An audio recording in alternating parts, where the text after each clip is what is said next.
Good morning future doctors, कैसे हैं आप सब। उम्मीद है हमेशा की तरह मस्त और स्वस्थ होंगे। तो बेटा जी, मैं मयंक सर एक बार फिर आप लोगों के लिए जो अपन ने ह्यूमन हेल्थ और डिजीज वाला चैप्टर स्टार्ट किया था उसका सेकंड लास्ट लेक्चर आप लोगों के लिए लेकर आया हूँ। तो बेटा जी, लास्ट लेक्चर में अपन लोगों ने एड्स के बारे में डिस्कस किया था। आज अपन एक और डेंजरस डिजीज के बारे में डिस्कस करते हैं जिसे बोलते हैं अपन कैंसर। नाम तो सुना होगा। तो कैंसर, तो बच्चों इस चैप्टर में जो एड्स और कैंसर है ये दो डिटेल में दी हुई डिजीज है। तो बोर्ड के हिसाब से भी बच्चों एक बड़ा क्वेश्चन इन दोनों डिजीज से बन सकता है। तो आओ आज अपन डिस्कस करते हैं कैंसर के बारे में। तो सबसे पहले बच्चों कि भाई कैंसर है क्या, कैसी डिजीज है। जैसे एड्स में तो हम बता रहे थे कि इम्यून सिस्टम वीक हो जाता है, प्रतिरक्षी तंत्र कमजोर हो जाता है। तो बॉडी की बच्चों जब इम्यूनिटी कमजोर हो गई तो शरीर पे कई टाइप के डिफरेंट डिजीज हो जाते हैं। कैंसर में एक्चुअल क्या होता है, ये बच्चों सेल डिवीजन से कनेक्टेड है। सेल डिवीजन, कोशिका विभाजन से। अब अपने को पता है कि भी सेल्स कंटिन्यूअसली डिवाइड होती है, कोशिका में विभाजन होता है जिससे कोशिकाओं की संख्या बढ़ती है। लेकिन बच्चों जो सेल डिवीजन है, अपन सेल डिवीजन साइटोलॉजी में पढ़ते भी है, सेल डिवीजन पूरी तरह से कंट्रोल्ड प्रोसेस होती है, पूरी तरह से नियंत्रित क्रिया होती है। तो बेटा जी जितनी सेल्स की रिक्वायरमेंट है उतनी ही सेल्स फॉर्म होती है। जैसे एक सिंपल सा एग्जांपल लेके हमने बोल दिया कि मेरी ये इंडेक्स फिंगर है, एग्जांपल है। इंडेक्स फिंगर को बनने के लिए मान लो बच्चों 16 सेल की रिक्वायरमेंट है, 16 सेल। तो आपके पास एक सेल है, इस एक सेल में कितनी बार डिवाइडेशन होगा, माइटोसिस जो होता है समसूत्री विभाजन, तो कितनी बार, अरे एक बार माइटोसिस हुआ तो 2 सेल बनी, सेकंड टाइम से 4, थर्ड टाइम से 8 और फोर्थ माइटोसिस से कितनी बन गई 16 सेल। तो फोर्थ डिवीजन के बाद जब 16 सेल बन जाएगी उसके बाद सेल डिवीजन रुक जाएगा, बिकॉज ये कंप्लीटली पूरी तरह से कंट्रोल्ड प्रोसेस होती है, नियंत्रित प्रक्रिया होती है। बट बच्चों कैंसर में ऐसा नहीं होता। जो सेल डिवीजन कंट्रोल है वो कैंसर में कैसा हो जाता है, अनकंट्रोल्ड हो जाता है, अनियंत्रित हो जाता है। और रेगुलर जब सेल डिवाइड होती रहेगी तो 16 की जगह मान लो 600 सेल बनती। अब वो जो एक्स्ट्रा सेल्स होती है, उन एक्स्ट्रा सेल्स का जो ग्रुप बनता है, जो समूह बनता है, उसी को बेटा जी क्या बोल देते हैं, ट्यूमर, अबूर्द। और ये ट्यूमर ही कैंसर का एक स्पेसिफिक कैरेक्टर होता है। समझ रहे हो बात। तो कैंसर जो है वो सेल डिवीजन से कनेक्टेड है। जनरली सेल डिवीजन पूरी तरह से कंट्रोल्ड प्रोसेस होती है, बट कैंसर में सेल डिवीजन पर नियंत्रण या कंट्रोल नहीं होता। तो uncontrolled cell division, irregular cell division से क्या बना, ग्रुप ऑफ सेल्स बना। उन ग्रुप ऑफ सेल्स को क्या बोला, ट्यूमर। और ट्यूमर ही कैंसर का एक क्या है, फीचर है। बात समझ रहे हो। तो कैंसर में बच्चों जो सेल डिवीजन है वो कैसा, अनकंट्रोल्ड एंड इर्रेगुलर। अनकंट्रोल्ड और कैसा हुआ, इर्रेगुलर हुआ। तो अनियंत्रित व अनियमित सेल डिवीजन का जो रिजल्ट है, इसी अनकंट्रोल्ड और इर्रेगुलर सेल डिवीजन से क्या बना, वहां ग्रुप ऑफ सेल्स बन गई। तो इसी ग्रुप ऑफ सेल्स के लिए बच्चों हमने क्या वर्ड यूज कर लिया, ट्यूमर। क्या बोल दिया, ट्यूमर। ट्यूमर जिसे अपन बोलते हैं हिंदी में अबूर्द। क्या लिखा मैंने, अबूर्द। तो बात आपके समझ में आई कि जब सेल डिवीजन कैसा हो, अनकंट्रोल्ड, इर्रेगुलर, अनियंत्रित और अनियमित कोशिका विभाजन होता है, तो जो ग्रुप ऑफ सेल्स बनेगा उसे हमने क्या बोला, ट्यूमर बोल दिया। इसी ट्यूमर पे अपन डिस्कस करते हैं। उससे पहले एक वर्ड में लिख रहा हूं, ऑन्कोलॉजी। ऑन्कोलॉजी, अब बेटा जी लॉजी लग गया मतलब स्टडी, और जो ऑन्कोलॉजी है, ऑन्कोलॉजी हो गया स्टडी ऑफ कैंसर। कैंसर से रिलेटेड जो ब्रांच है इसके बारे में डिटेल स्टडी करना, रिसर्च करना, वो वाला बच्चों क्या कहलाएगा, ऑन्कोलॉजी। ऑन्को टर्म अपन कैंसर के लिए यूज करेंगे, तो स्टडी ऑफ कैंसर। तो फिर से मीनिंग ऑफ कैंसर क्लियर है कि सेल डिवीजन में अनकंट्रोल्ड और कैसा, इर्रेगुलर सेल डिवीजन से uncontrolled and irregular cell division से क्या बना, ग्रुप ऑफ सेल्स। जैसे हमने यहाँ क्या वर्ड यूज कर लिया, ट्यूमर, अबूर्द, वही कैंसर का फीचर है। और ऑन्कोलॉजी स्टडी ऑफ कैंसर। अब बच्चों इस ट्यूमर पे आते हैं अपन, तो बताता हूं मैं टाइप्स ऑफ ट्यूमर। ये जो ट्यूमर है इसको बेटा जी दो टाइप के ट्यूमर कंसीडर करते हैं।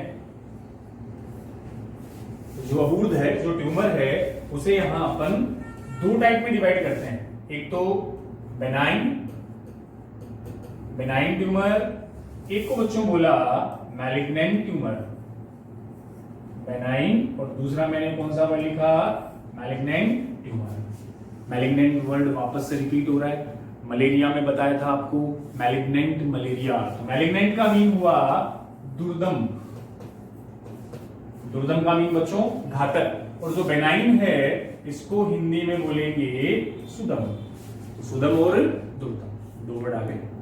अब देखो जो बेनाइन है, सुनियो डिफरेंस जो मेन है बच्चों। बेनाइन तो इसे नॉट ए ट्रू कैंसर,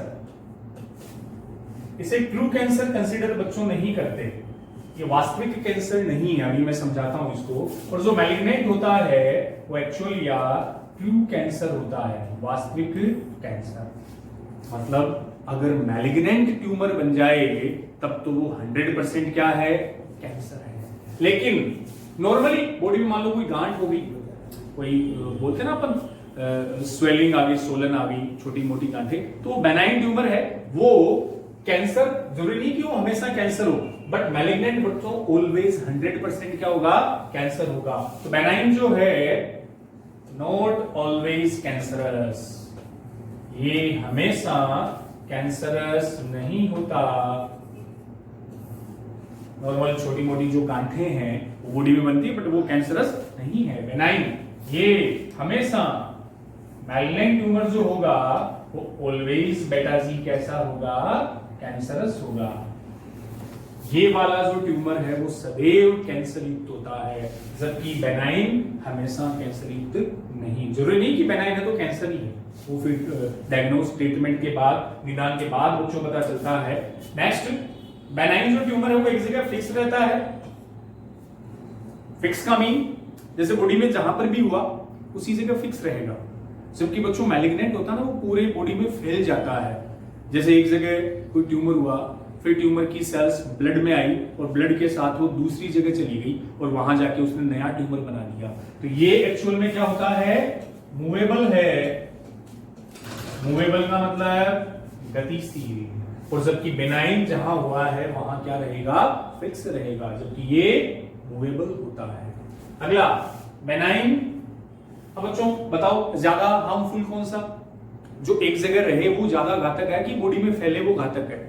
बिल्कुल जो ज्यादा, ये मोर हार्मफुल, अधिक घातक होता है, क्योंकि ये ब्लड या फ्लूइड के थ्रू बॉडी में फैल जाता है, तो अधिक घातक। जबकि बेनाइन कंपैरेटिवली लेस हार्मफुल होगा, ये तुलनात्मक रूप से बच्चों कम घातक होता है। वो कौन सा, बेनाइन।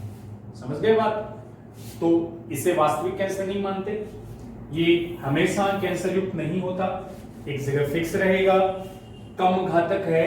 इसमें बेटा जी सेकेंडरी ग्रोथ, द्वितीयक वृद्धि नहीं होती, जबकि ये सेकेंडरी ग्रोथ दर्शाता है। सेकेंडरी ग्रोथ बॉटनी में आप पढ़ते हो, बाकी यहां सेकेंडरी ग्रोथ का मतलब है जैसे एक जगह ट्यूमर हुआ फिर एक से दूसरी जगह चला गया, सेकेंडरी ग्रोथ, फैलना जाना, इसमें सेकेंडरी ग्रोथ होती, यहां सेकेंडरी ग्रोथ नहीं होती। अगला बच्चों डिफरेंस इसमें, जो बेनाइन ट्यूमर है देखियो ये कैप्सुलेटेड होता है, आवृत होता है। कैप्सुलेटेड का मतलब इस बेनाइन ट्यूमर की सेल्स के चारों ओर बच्चों आवरण होगा, जबकि ये जो है मैलिग्नेंट ये नॉन कैप्सुलेटेड होता है, इसके चारों ओर कोई आवरण नहीं होता। इसको आप ऐसे समझ लो, कैसे समझ लो, जैसे मान लो बच्चों ये ट्यूमर की सेल है, ट्यूमर की सेल्स है और ये सेल्स के चारों ओर मान लो एक कैप्सूल है। कैप्सूल का मतलब आवरण, कवरिंग, संपुट। ऐसे इधर ये मान लो ये ट्यूमर सेल है इन सेल्स के चारों ओर कवरिंग नहीं है। तो एक छोटी सी बात यहां क्लियर हो जाती है। अब जब बच्चों ये कैप्सुलेटेड होगा, कैप्सूल से आवृत जब सेल्स होती है तो सेल्स फैलेगी कि नहीं फैलेगी? नहीं फैलेगी। हमने उसको एक जगह पैक कर दिया, कैप्सूल की वजह से जो सेल्स है वो एक जगह क्या हो गई? पैक हो गई। जबकि यहां सेल्स के चारों तरफ कैप्सूल या आवरण नहीं है तो सेल्स ब्लड के साथ अलग अलग जगह फैल सकती है। फैलना मैलिग्नेंट ट्यूमर की प्रॉपर्टी है। क्लियर? चलें आगे। तो सुनो, एक और इंपॉर्टेंट लास्ट प्रॉपर्टीज की मैं बात करूं तो जो मैलिग्नेंट और बेनाइन में मेन डिफरेंस है बेटा जी, ये नॉन मेटास्टेटिक होता है, जबकि इसकी स्टार लगा के आया हुआ क्वेश्चन है, ये मेटास्टेटिक प्रॉपर्टी दर्शाता है। मेटास्टेटिक का मीन होता है, मेटास्टेसिस भी बोलते हैं इसको, प्रॉपर्टी ऑफ मेटास्टेसिस, जिसे अपन fearful property of malignant tumour भी बोलते हैं।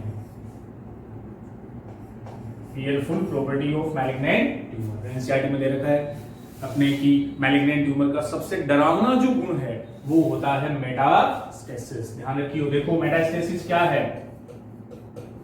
ये वही है बच्चों, फैलने की मूवेबल जो प्रॉपर्टी है।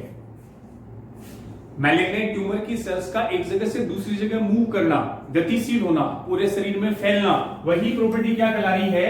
मेटास्टेसिस। तो मैलिग्नेंट, एम से मैलिग्नेंट, एम से मेटास्टेसिस। तो ये मेटास्टेसिस की प्रॉपर्टी किस में मिलेगी आपको? मैलिग्नेंट में, जबकि बेनाइन में मेटास्टेसिक प्रॉपर्टी नहीं होती। समझ रहे हो? तो फिर से एक बार इन डिफरेंसेस को मैं बता दूं, स्टार्ट से आ जाओ। हमने बोला कैंसर की सेल्स में जो अनकंट्रोल्ड डिवीजन है तो बेटा जी वहां ट्यूमर बना। ट्यूमर अपने पास दो टाइप के हुए, एक तो कौन सा? बेनाइन, दूसरा मैलिग्नेंट। बेनाइन जो है वो ट्रू कैंसर नहीं होता, जबकि मैलिग्नेंट अगर बेटा जी ट्यूमर है तो ट्रू कैंसर है, वास्तविक कैंसर है। ये हमेशा कैंसर नहीं है, वो ऑलवेज कैंसरस होगा। ये एक जगह फिक्स होगा, वो मूवेबल होगा। इसलिए कम घातक है, ये ज्यादा घातक है क्योंकि शरीर में फैलता है। सेकेंडरी ग्रोथ नहीं होती, उसमें होगी। ये कैप्सुलेटेड होता है, इसमें आवरण होगा, जबकि वो बच्चों कैसा है? नॉन कैप्सुलेटेड होता है, उसमें आवरण नहीं होगा। अब आवरण है तो फैलेगा नहीं। नॉन मेटास्टेटिक और वो कैसा है? मेटास्टेटिक। तो मेटास्टेसिस एक इंपॉर्टेंट प्रॉपर्टी है, एक डरावना गुण है इन मैलिग्नेंट ट्यूमर का। ठीक है? एक और, ये बच्चों जो मैलिग्नेंट ट्यूमर है इसमें बताते हैं कि मैलिग्नेंट ट्यूमर में, किसकी बात कर रहा हूं मैं? मैलिग्नेंट ट्यूमर की। इसमें 3 स्टेज बच्चों बताते हैं। टीएनएम स्टेज प्रेजेंट होती है। सुनना, एक वर्ड लिख रहा हूं मैं। मैलिग्नेंट ट्यूमर में, मैलिग्नेंट ट्यूमर की जो सेल है उनमें एक स्टेज आती है टीएनएम स्टेज। टी का मतलब होता है कि सबसे पहले ग्रुप ऑफ सेल बनेगा, तो ग्रुप ऑफ सेल क्या कहलाएगा? ट्यूमर। तो ट्यूमर स्टेज के बाद एक आती है नोडल स्टेज, और फिर एम से आती है मेटास्टेसिस स्टेज। ये 3 प्रॉपर्टी, जिसको मैं सिंपली समझा देता हूं एक सीधे सी डायग्राम से कि होता क्या है। एक नॉर्मल सेल है, कोई भी बॉडी की सामान्य कोई कोशिका है बच्चों, इस सेल में म्यूटेशन या कोई भी रीजन रहा जिससे सेल का डिवीजन क्या हो गया? अनकंट्रोल हो गया। अनकंट्रोल होने से जो ग्रुप ऑफ सेल बना, ये पहली स्टेज तो कौन सी आ गई? Tumour stage. कौन सी आ गई बेटा जी? Tumour stage. ट्यूमर स्टेज आ गई। ठीक है? तो सबसे पहले नॉर्मल सेल्स में म्यूटेशन मान सकते हो, उत्परिवर्तन बोलते हैं ना अपन, या कोई और भी कार्सिनोजन हो सकते हैं, मैं बताऊंगा इसी चैप्टर में आगे। म्यूटेशन चेंज आने से ग्रुप ऑफ सेल्स बन गया, तो कौन सी स्टेज आई? ट्यूमर। अब ये जो ट्यूमर की सेल्स है, ये देखो आगे जाएगी, ये लिम्फ नोड में इंफेक्शन करती है। लसिका ग्रंथियां, ध्यान आ गया? लिम्फ नोड जो लिम्फोइड ऑर्गन्स में आते हैं, ब्लड वाले चैप्टर में भी आया है, सर्कुलेशन में। लिम्फ नोड में जब इंफेक्शन होगा तो लिम्फ नोड में स्वेलिंग हो जाती है, सूजन आ जाती है, इंफ्लामेशन हो जाता है, इसे बोलते हैं नोडल स्टेज। ये बेटा जी कौन सी आ गई? Nodal stage. पहली कौन सी थी? Tumour stage. तो इन ट्यूमर सेल्स का इंफेक्शन कहां हुआ? लिम्फ नोड में, तो वो स्वेलिंग आना नोडल स्टेज कहलाएगा। तीसरा स्टेज, अब ये जो नोडल स्टेज की सेल्स वगैरह है, अब वो ब्लड के साथ मूवेबल हो जाएगी, ब्लड के साथ, बॉडी फ्लूइड के साथ दूसरे ऑर्गन में ट्रांसफर होगी। इसी को हम फाइनल स्टेज क्या बोल देंगे? Metastatic stage. ये स्टेज क्या कहलाई? Metastatic stage. तो समझ गए? अब देखो, मैलिग्नेंट ट्यूमर है तभी मेटास्टेसिस है, बेनाइन ट्यूमर में मेटास्टेसिस नहीं होगा। तो सुन लो, नॉर्मल सेल में ट्यूमर स्टेज आई, फिर वो ट्यूमर स्टेज की सेल्स लिम्फ नोड में इंफेक्शन करेगी, संक्रमण करेगी, उसमें इन्फ्लामेशन आएगा, वो नोडल स्टेज, लिम्फ नोड से नोडल। फिर वो ब्लड और अदर बॉडी फ्लूइड के साथ दूसरी जगह चली गई, वहां जाके मूव करना, गति करना ही कौन सी स्टेज थी? Metastatic stage. क्लियर? चले आगे। तो सीधा सा है मेटास्टेसिस मतलब मैलिग्नेंट ट्यूमर। क्लियर बेटा जी? चलो इसी में अपन नेक्स्ट बात करते हैं। तो ये तो ट्यूमर, पर वैसे बच्चों जैसे नॉर्मल सेल है ना, एक ये वर्ड भी याद रख लियो, नॉर्मल सेल का कैंसर सेल में कन्वर्जन, कोई भी नॉर्मल सेल किस में कन्वर्ट हो गई? कैंसर सेल में। तो इस कन्वर्जन को बोलते हैं, इसके लिए भी एक वर्ड आता है, वो भी आप याद रख सकते हो, ऑन्कोजेनिक ट्रांसफॉर्मेशन, ऑन्कोजेनिक रूपांतरण या नियोप्लाज्मिक रूपांतरण, नियोप्लाज्मिक रूपांतरण। ये जो नई सेल है इनको नियोप्लास्ट सेल्स भी बोल देते हैं, नियो का मतलब न्यू। तो नॉर्मल सेल का कैंसर सेल में कन्वर्ट होना, परिवर्तित होना क्या कहलाया? ऑन्कोजेनिक ट्रांसफॉर्मेशन या नियोप्लाज्मिक ट्रांसफॉर्मेशन। नियोप्लास्टिक सेल्स वो कहलाती है, नई बनने वाली सेल्स को बेटा जी क्या नाम दे दिया? नियोप्लास्टिक। ट्रांसफॉर्मेशन का मतलब रूपांतरण। और ऑन्को वर्ड बार बार कर रहा हूं, जहां भी ऑन्को वर्ड आया वो इंडिकेशन है किसके लिए? कैंसर के लिए। चलें आगे। चलो नेक्स्ट, ट्यूमर सेल्स के बाद अपन बात करते हैं properties of cancer cells. Properties of cancer cells. एक जो नॉर्मल सेल है और एक जो कैंसर सेल है, दोनों में क्या बच्चों डिफरेंस है? कैसे पता चलता है कि ये सेल नॉर्मल नहीं कैंसरस हो चुकी है? तो कैंसर सेल की कुछ अलग से प्रॉपर्टीज होती है जो उसे नॉर्मल सेल से डिफरेंशिएट करती है, विभेदित करती है। तो कौन कौन सी प्रॉपर्टीज है? सबसे पहले कैंसर सेल में डिवीजन बच्चों बताओ, फास्ट होगा कि स्लो? बिल्कुल, कैंसर सेल में जो सेल डिवीजन है, जो विभाजन है, वो नॉर्मल सेल के कंपेयर फास्ट होता है। दूसरा, जब डिवीजन फास्ट होगा तो दो डिवीजन के बीच की स्टेज को क्या नाम देते हो? इंटरफेज, अंतरावस्था। वो बेटा जी यहां शॉर्ट होती है। ये आपने सेल डिवीजन वाले चैप्टर में पढ़ा होगा कि जब माइटोसिस वगैरह होता है तो दो डिवीजन के बीच आती है ना इंटरफेज, अंतरावस्था, जिसमें GSO फेजेज आती है। तो इंटरफेज, जब डिवीजन फास्ट हो रहा है तो बीच का स्पेस या गैप क्या हो गया? कम हो गया। तो यहां इंटरफेज क्या होती है? अल्पकालिक होती है। ये नॉर्मल सेल से विभेदन है, डिफरेंसेस है। तीसरा बच्चों, इसमें जो नंबर ऑफ माइटोकॉन्ड्रिया है कैंसर सेल में, माइटोकॉन्ड्रिया की जो नंबर है वो ज्यादा होती है। तो जब कैंसर सेल की स्टडी करते हैं तो उसमें माइटोकॉन्ड्रिया नॉर्मल सेल से ज्यादा दिखते हैं, क्योंकि माइटोकॉन्ड्रिया क्या देते हैं? एनर्जी। और जब फास्ट डिवीजन होगा, फटाफट डिवीजन होगा, रैपिड डिवीजन होगा, तो एनर्जी भी क्या चाहिए? ज्यादा। तो नॉर्मल सेल के कंपेयर माइटोकॉन्ड्रिया ज्यादा। अगला, KI की वैल्यू जो है वो कैंसर सेल की बेटा इंक्रीज होती है। KI वही सेल से रिलेटेड बातें हैं, बोलो। KI का मतलब कैरियोप्लाज्मिक इंडेक्स, ध्यान है ना, केंद्रक द्रव्य गुणांक, कैरियोप्लाज्मिक इंडेक्स। अरे वही सेल बारे में पढ़ा अपन ने, volume of nucleus, volume of cytoplasm.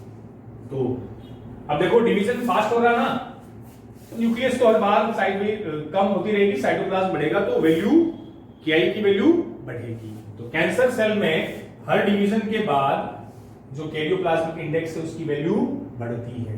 अगला बच्चों फिफ्थ प्रॉपर्टी की बात करूं तो इंपॉर्टेंट प्रॉपर्टी आती है lack of contact inhibition. Lack of contact inhibition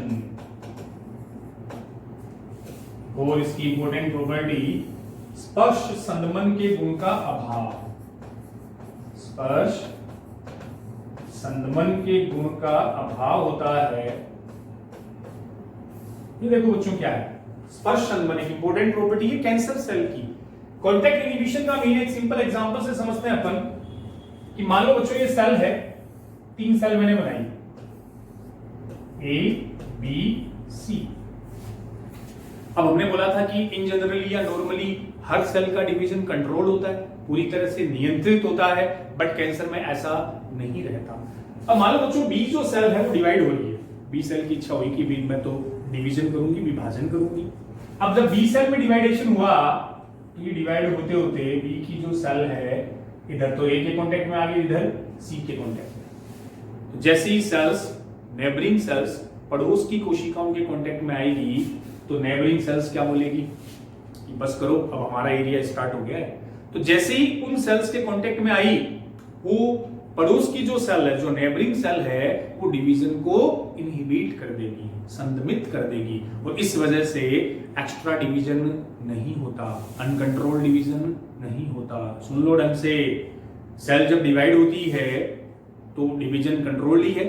अब वो आसपास की सेल्स जब कांटेक्ट में आएगी तो वो सेल्स जो है एक्स्ट्रा डिवीजन को इनहिबिट कर देगी, बट कैंसर में ऐसा नहीं होता।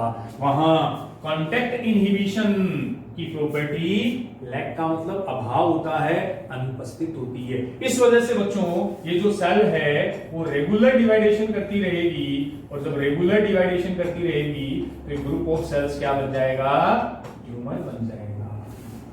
क्लियर? तो नॉर्मल सेल की प्रॉपर्टी क्या है, कांटेक्ट इनहिबिशन। नाम से याद रख लो, सेल्स के कांटेक्ट में आते ही डिवीजन क्या हो जाएगा, इनहिबिट हो जाएगा, रुक जाएगा, संदमित हो जाएगा। बट कैंसर सेल में ऐसा नहीं होता। लेक का मीन इस वाले गुण का क्या होता है, अभाव होता है, इसलिए सेल कॉन्टिन्यूस डिवाइड करती है। तो फिर से कैंसर सेल में डिवीजन नॉर्मल सेल के कंपेयर फास्ट है, इंटरफेज छोटी है, अंतरावस्था। नंबर ऑफ माइटोकॉन्ड्रिया बेटा जी ज्यादा होते हैं, कैरियोप्लाज्मिक इंडेक्स की वैल्यू बढ़ती है, और कांटेक्ट इनहिबिशन की प्रॉपर्टी नहीं होती। अगला एक और मैं इसकी प्रॉपर्टी बता दूं। बच्चों कैंसर सेल में वाटर कंटेंट ये भी ज्यादा होता है। कैंसर सेल में पानी ज्यादा, सेल एक्टिव ज्यादा होती है, तो पानी जो है वो मेटाबॉलिक एक्टिविटी को बढ़ाता है। बायोमोलिक्यूल में पढ़ा अपन ने, उपापचयी सक्रियता को बढ़ा देता है। अगली एक प्रॉपर्टीज आती है इसमें कि कैंसर जो सेल है वो हाईली सेंसिटिव फॉर हाईली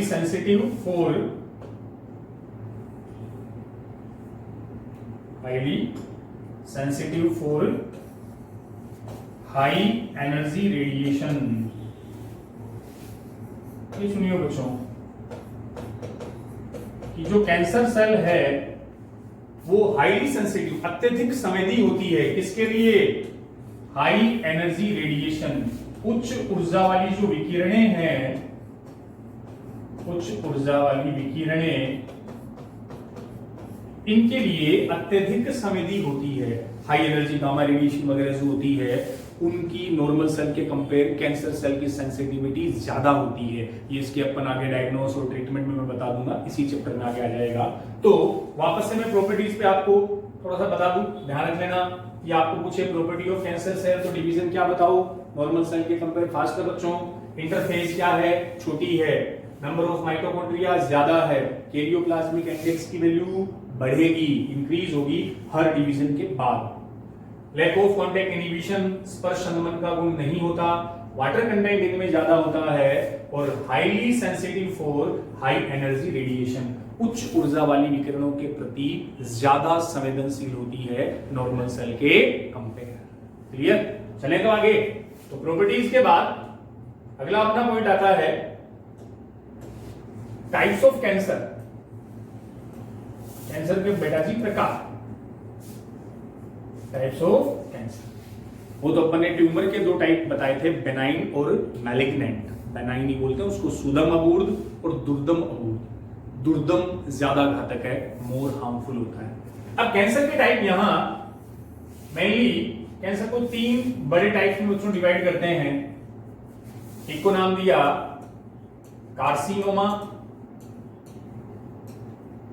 एक को मैंने बोला सार्कोमा,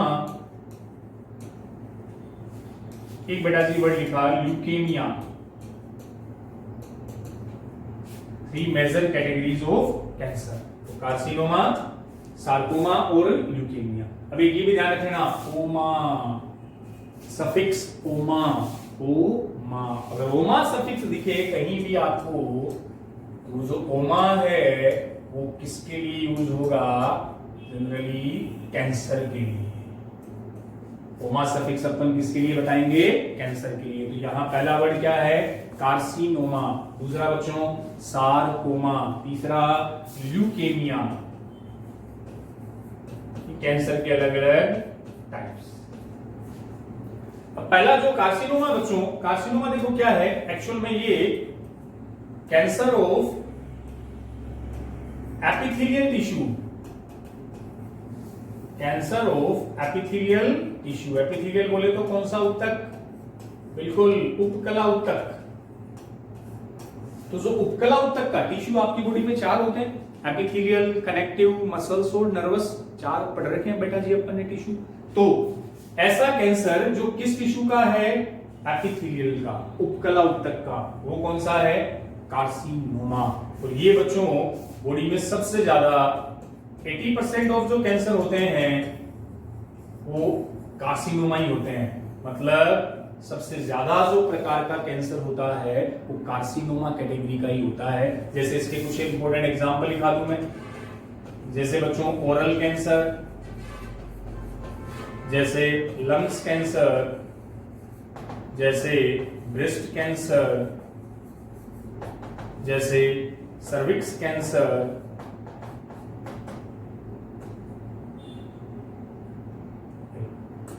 तो ओरल नाम से देख लो, ओरल का मतलब मुख गुहा, ओरल कैविटी, तो मुख गुहा का कैंसर ये ओरल कैंसर है। जैसे लंग कैंसर, लंग कैंसर बच्चों किसका हो गया?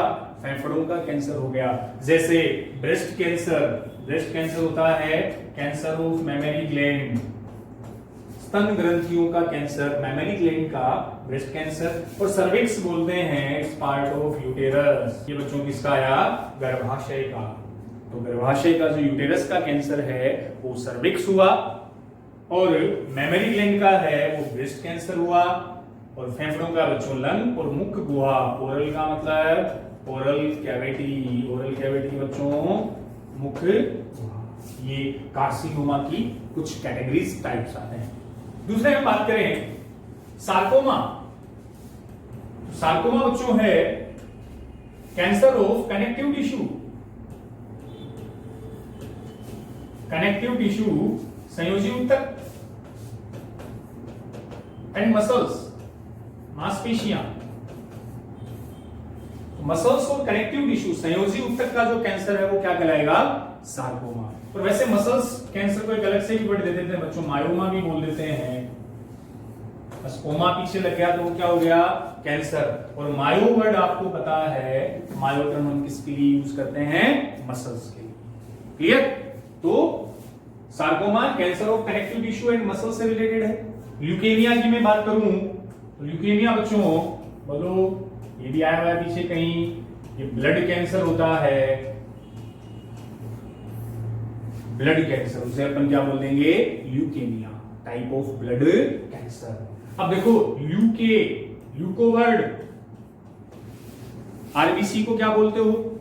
एरिथ्रोसाइट, WBC का नाम क्या था? ल्यूकोसाइट था ना। WBC से रिलेटेड है ल्यूकेमिया में बच्चों। तो WBC की नंबर है, WBC की जो अमाउंट है वो हाईली इंक्रीज हो जाती है। ल्यूकेमिया में कौन बढ़ जाएगी? WBC।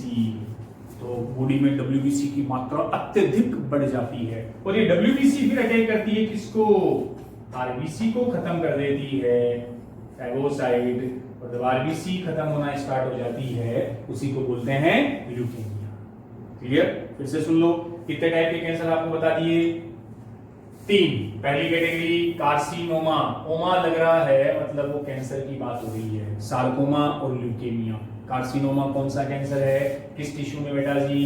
एपिथेलियल टिश्यू का कैंसर। और ये बॉडी में सबसे ज्यादा जो कैंसर होते हैं वो कार्सिनोमा ही होते हैं, जैसे oral cancer, lung cancer, breast cancer, cervix cancer. Sarcoma जो किसका हुआ? कनेक्टिव टिश्यू का कैंसर हुआ और मसल्स का हुआ। मसल्स में मायोमा भी बोल देते हैं।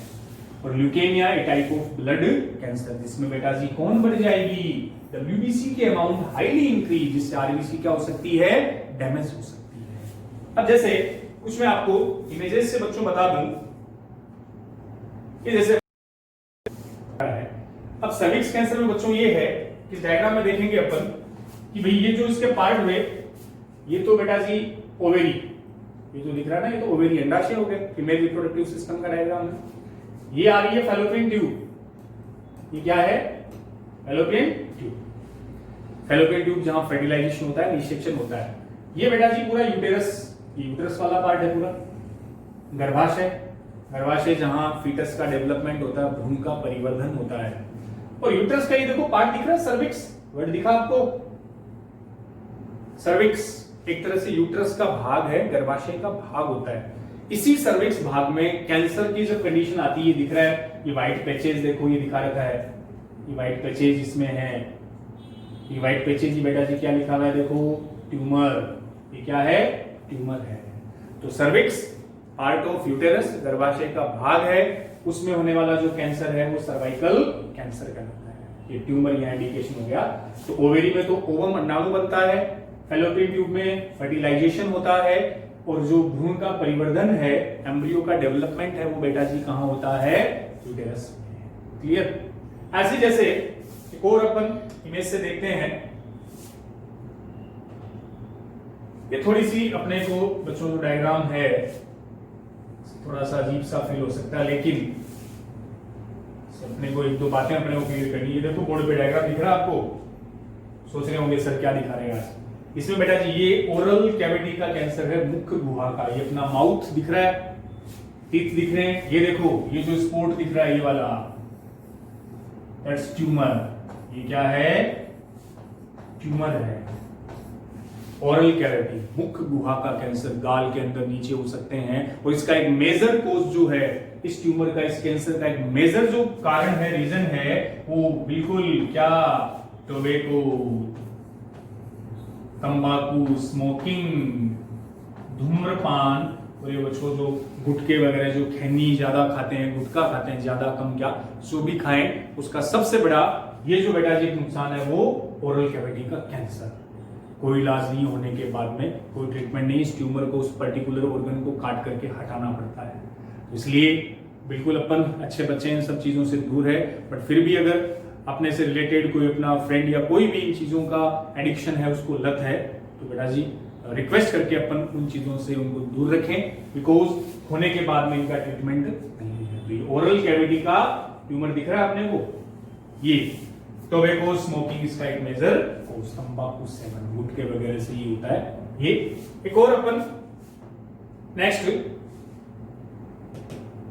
ये जो डायग्राम बच्चों देखो, ये भी इसी कैंसर की इमेज, ये भी टंग, ओरल कैविटी में जीभ से कनेक्टेड है, दिख रही है आपको टंग, ये वाला, ये भी एक ट्यूमर है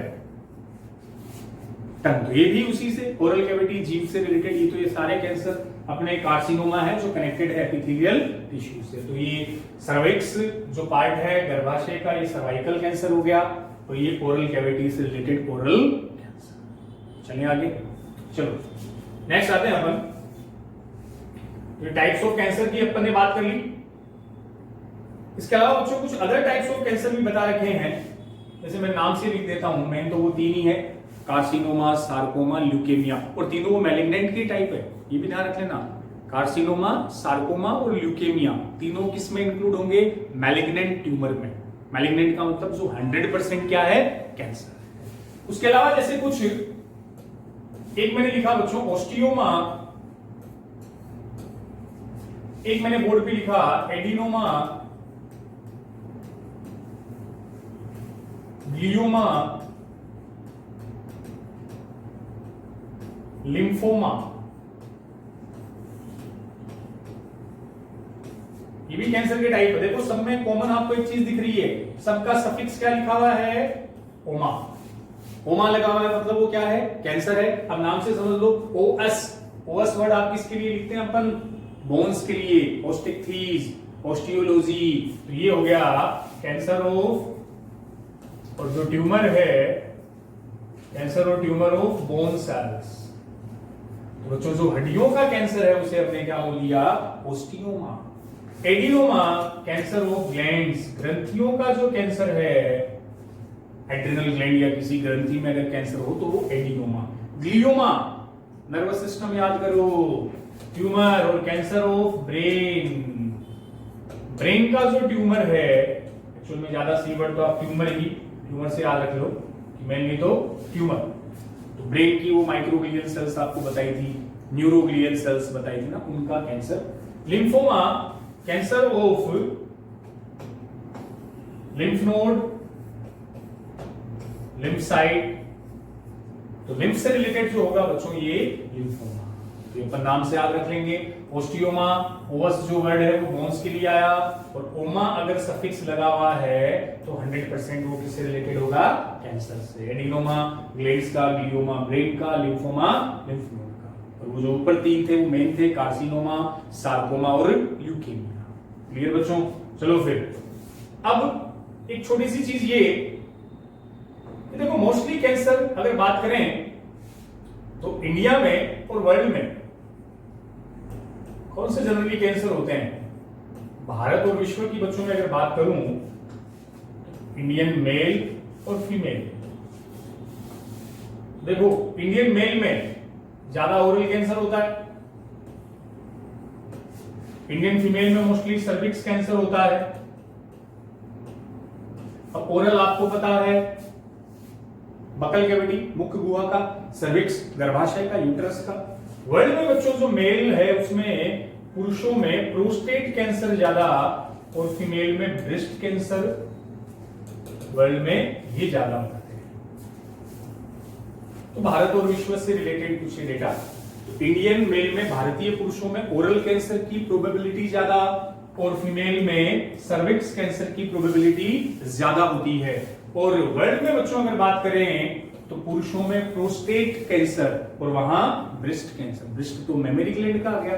प्रोस्टेट देखो कैंसर एक नया वर्ड आया, ये cancer of prostate gland, prostate ग्रंथि।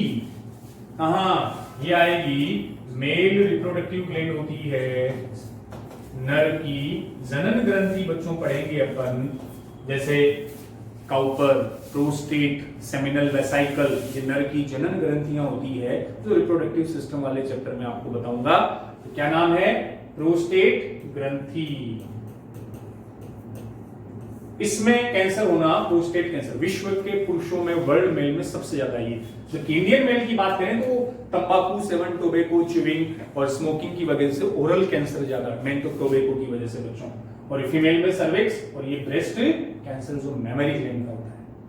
अगला चलो टाइप्स ऑफ कैंसर के बाद अपन नेक्स्ट आते हैं। नेक्स्ट अगर मैं बात करूं टाइप्स के बाद बच्चों आता है इसमें एक वर्ड लिखता हूं मैं, कार्सिनोजन। नेक्स्ट पॉइंट पर अपन आते हैं कार्सिनोजन। देखो कार्सिनोजन क्या है? Cancer causing agent, cancer causing agent.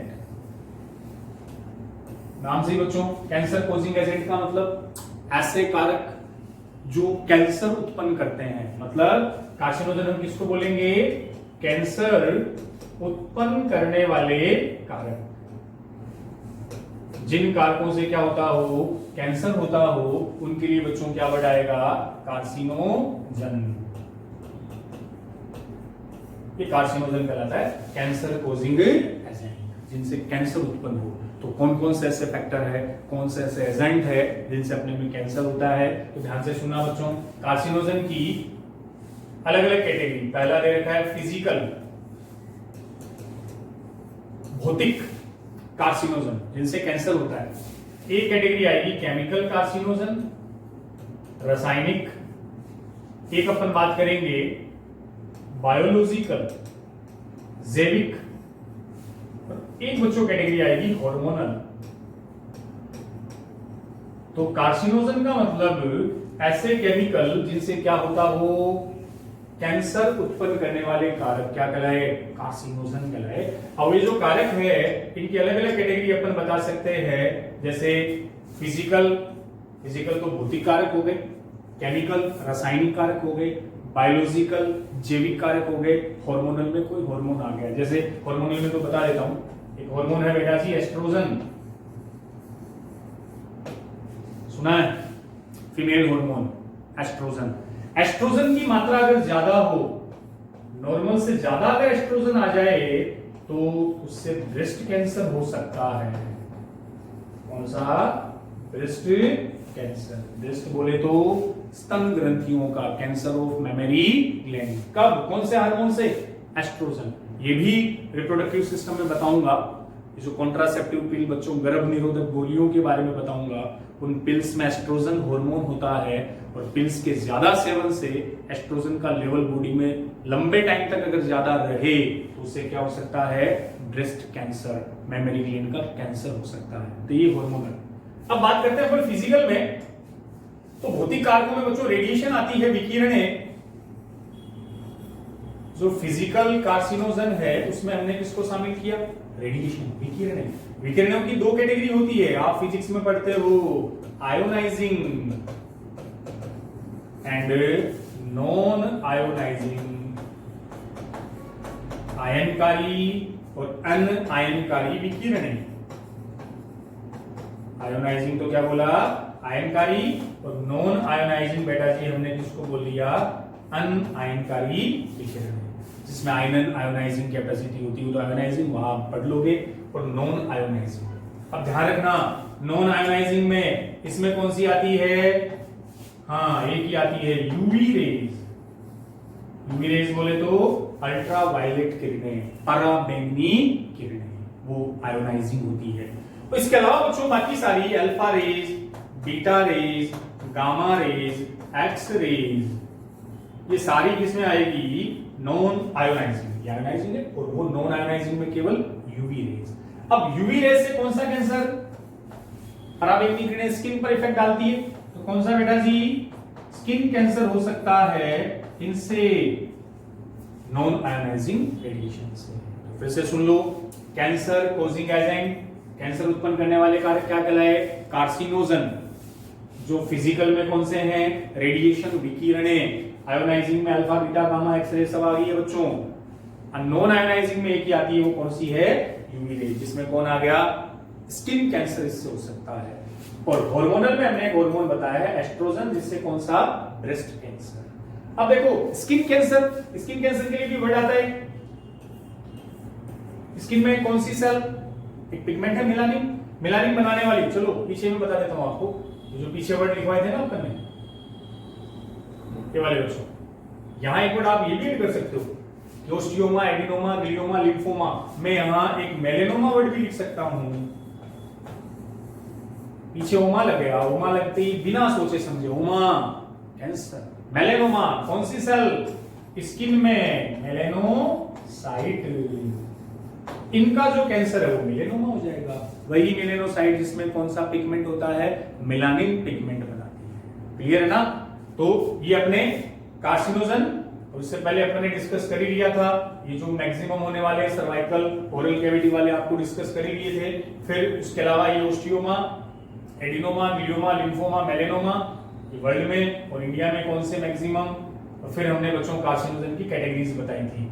तो अब इसमें देखो फिजिकल हो गया, हार्मोनल हो गया, ठीक है। अब हम डिस्कस करेंगे केमिकल और किसके बारे में, बायोलॉजिकल के बारे में। तो पहले हम बात करते हैं केमिकल कार्सिनोजन। आ जाओ।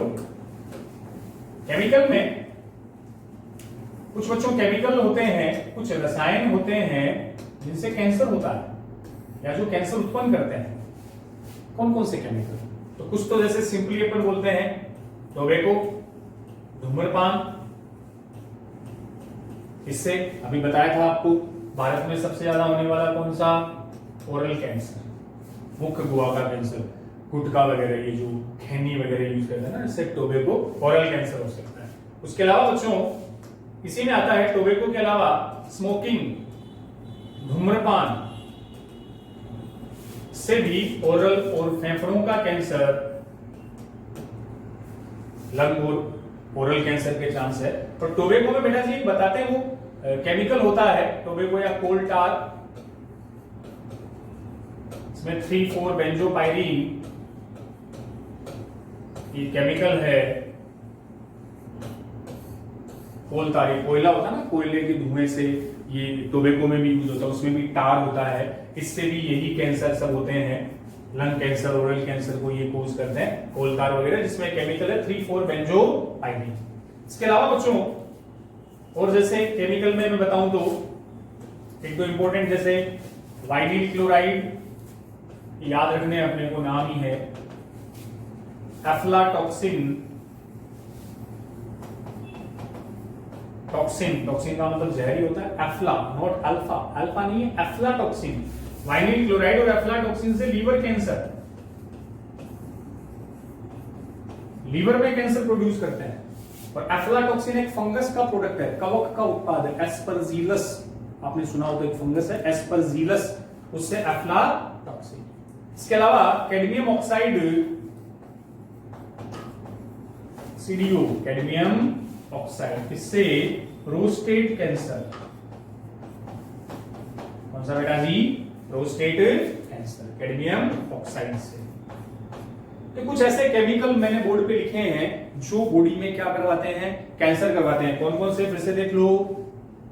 तंबाकू, ओरल कैंसर, तंबाकू कोल टार में क्या होता है, 3,4 बेंजोपाइरीन होता है। स्मोकिंग से भी फेफड़ों का कैंसर, धूम्रपान से होता ही है। इसके अलावा वाइनिल क्लोराइड और एफ्लाटॉक्सिन, एफ्लाटॉक्सिन एक फंगस का प्रोडक्ट है, कवक का उत्पाद है, तो उस फंगस का नाम है एस्परजीलस, जिससे लीवर कैंसर। और बेटा जी कैडमियम ऑक्साइड जो है वो प्रोस्टेट ग्लैंड का कैंसर उत्पन्न करता है। तो कुछ केमिकल के हमने नाम लिखे जिससे कैंसर होता है। अगला केमिकल के बाद लास्ट जो कार्सिनोजन रह गया वो बेटा जी कौन सा रह गया, बायोलॉजिकल। इंपोर्टेंट जो कार्सिनोजन है बायोलॉजिकल कार्सिनोजन,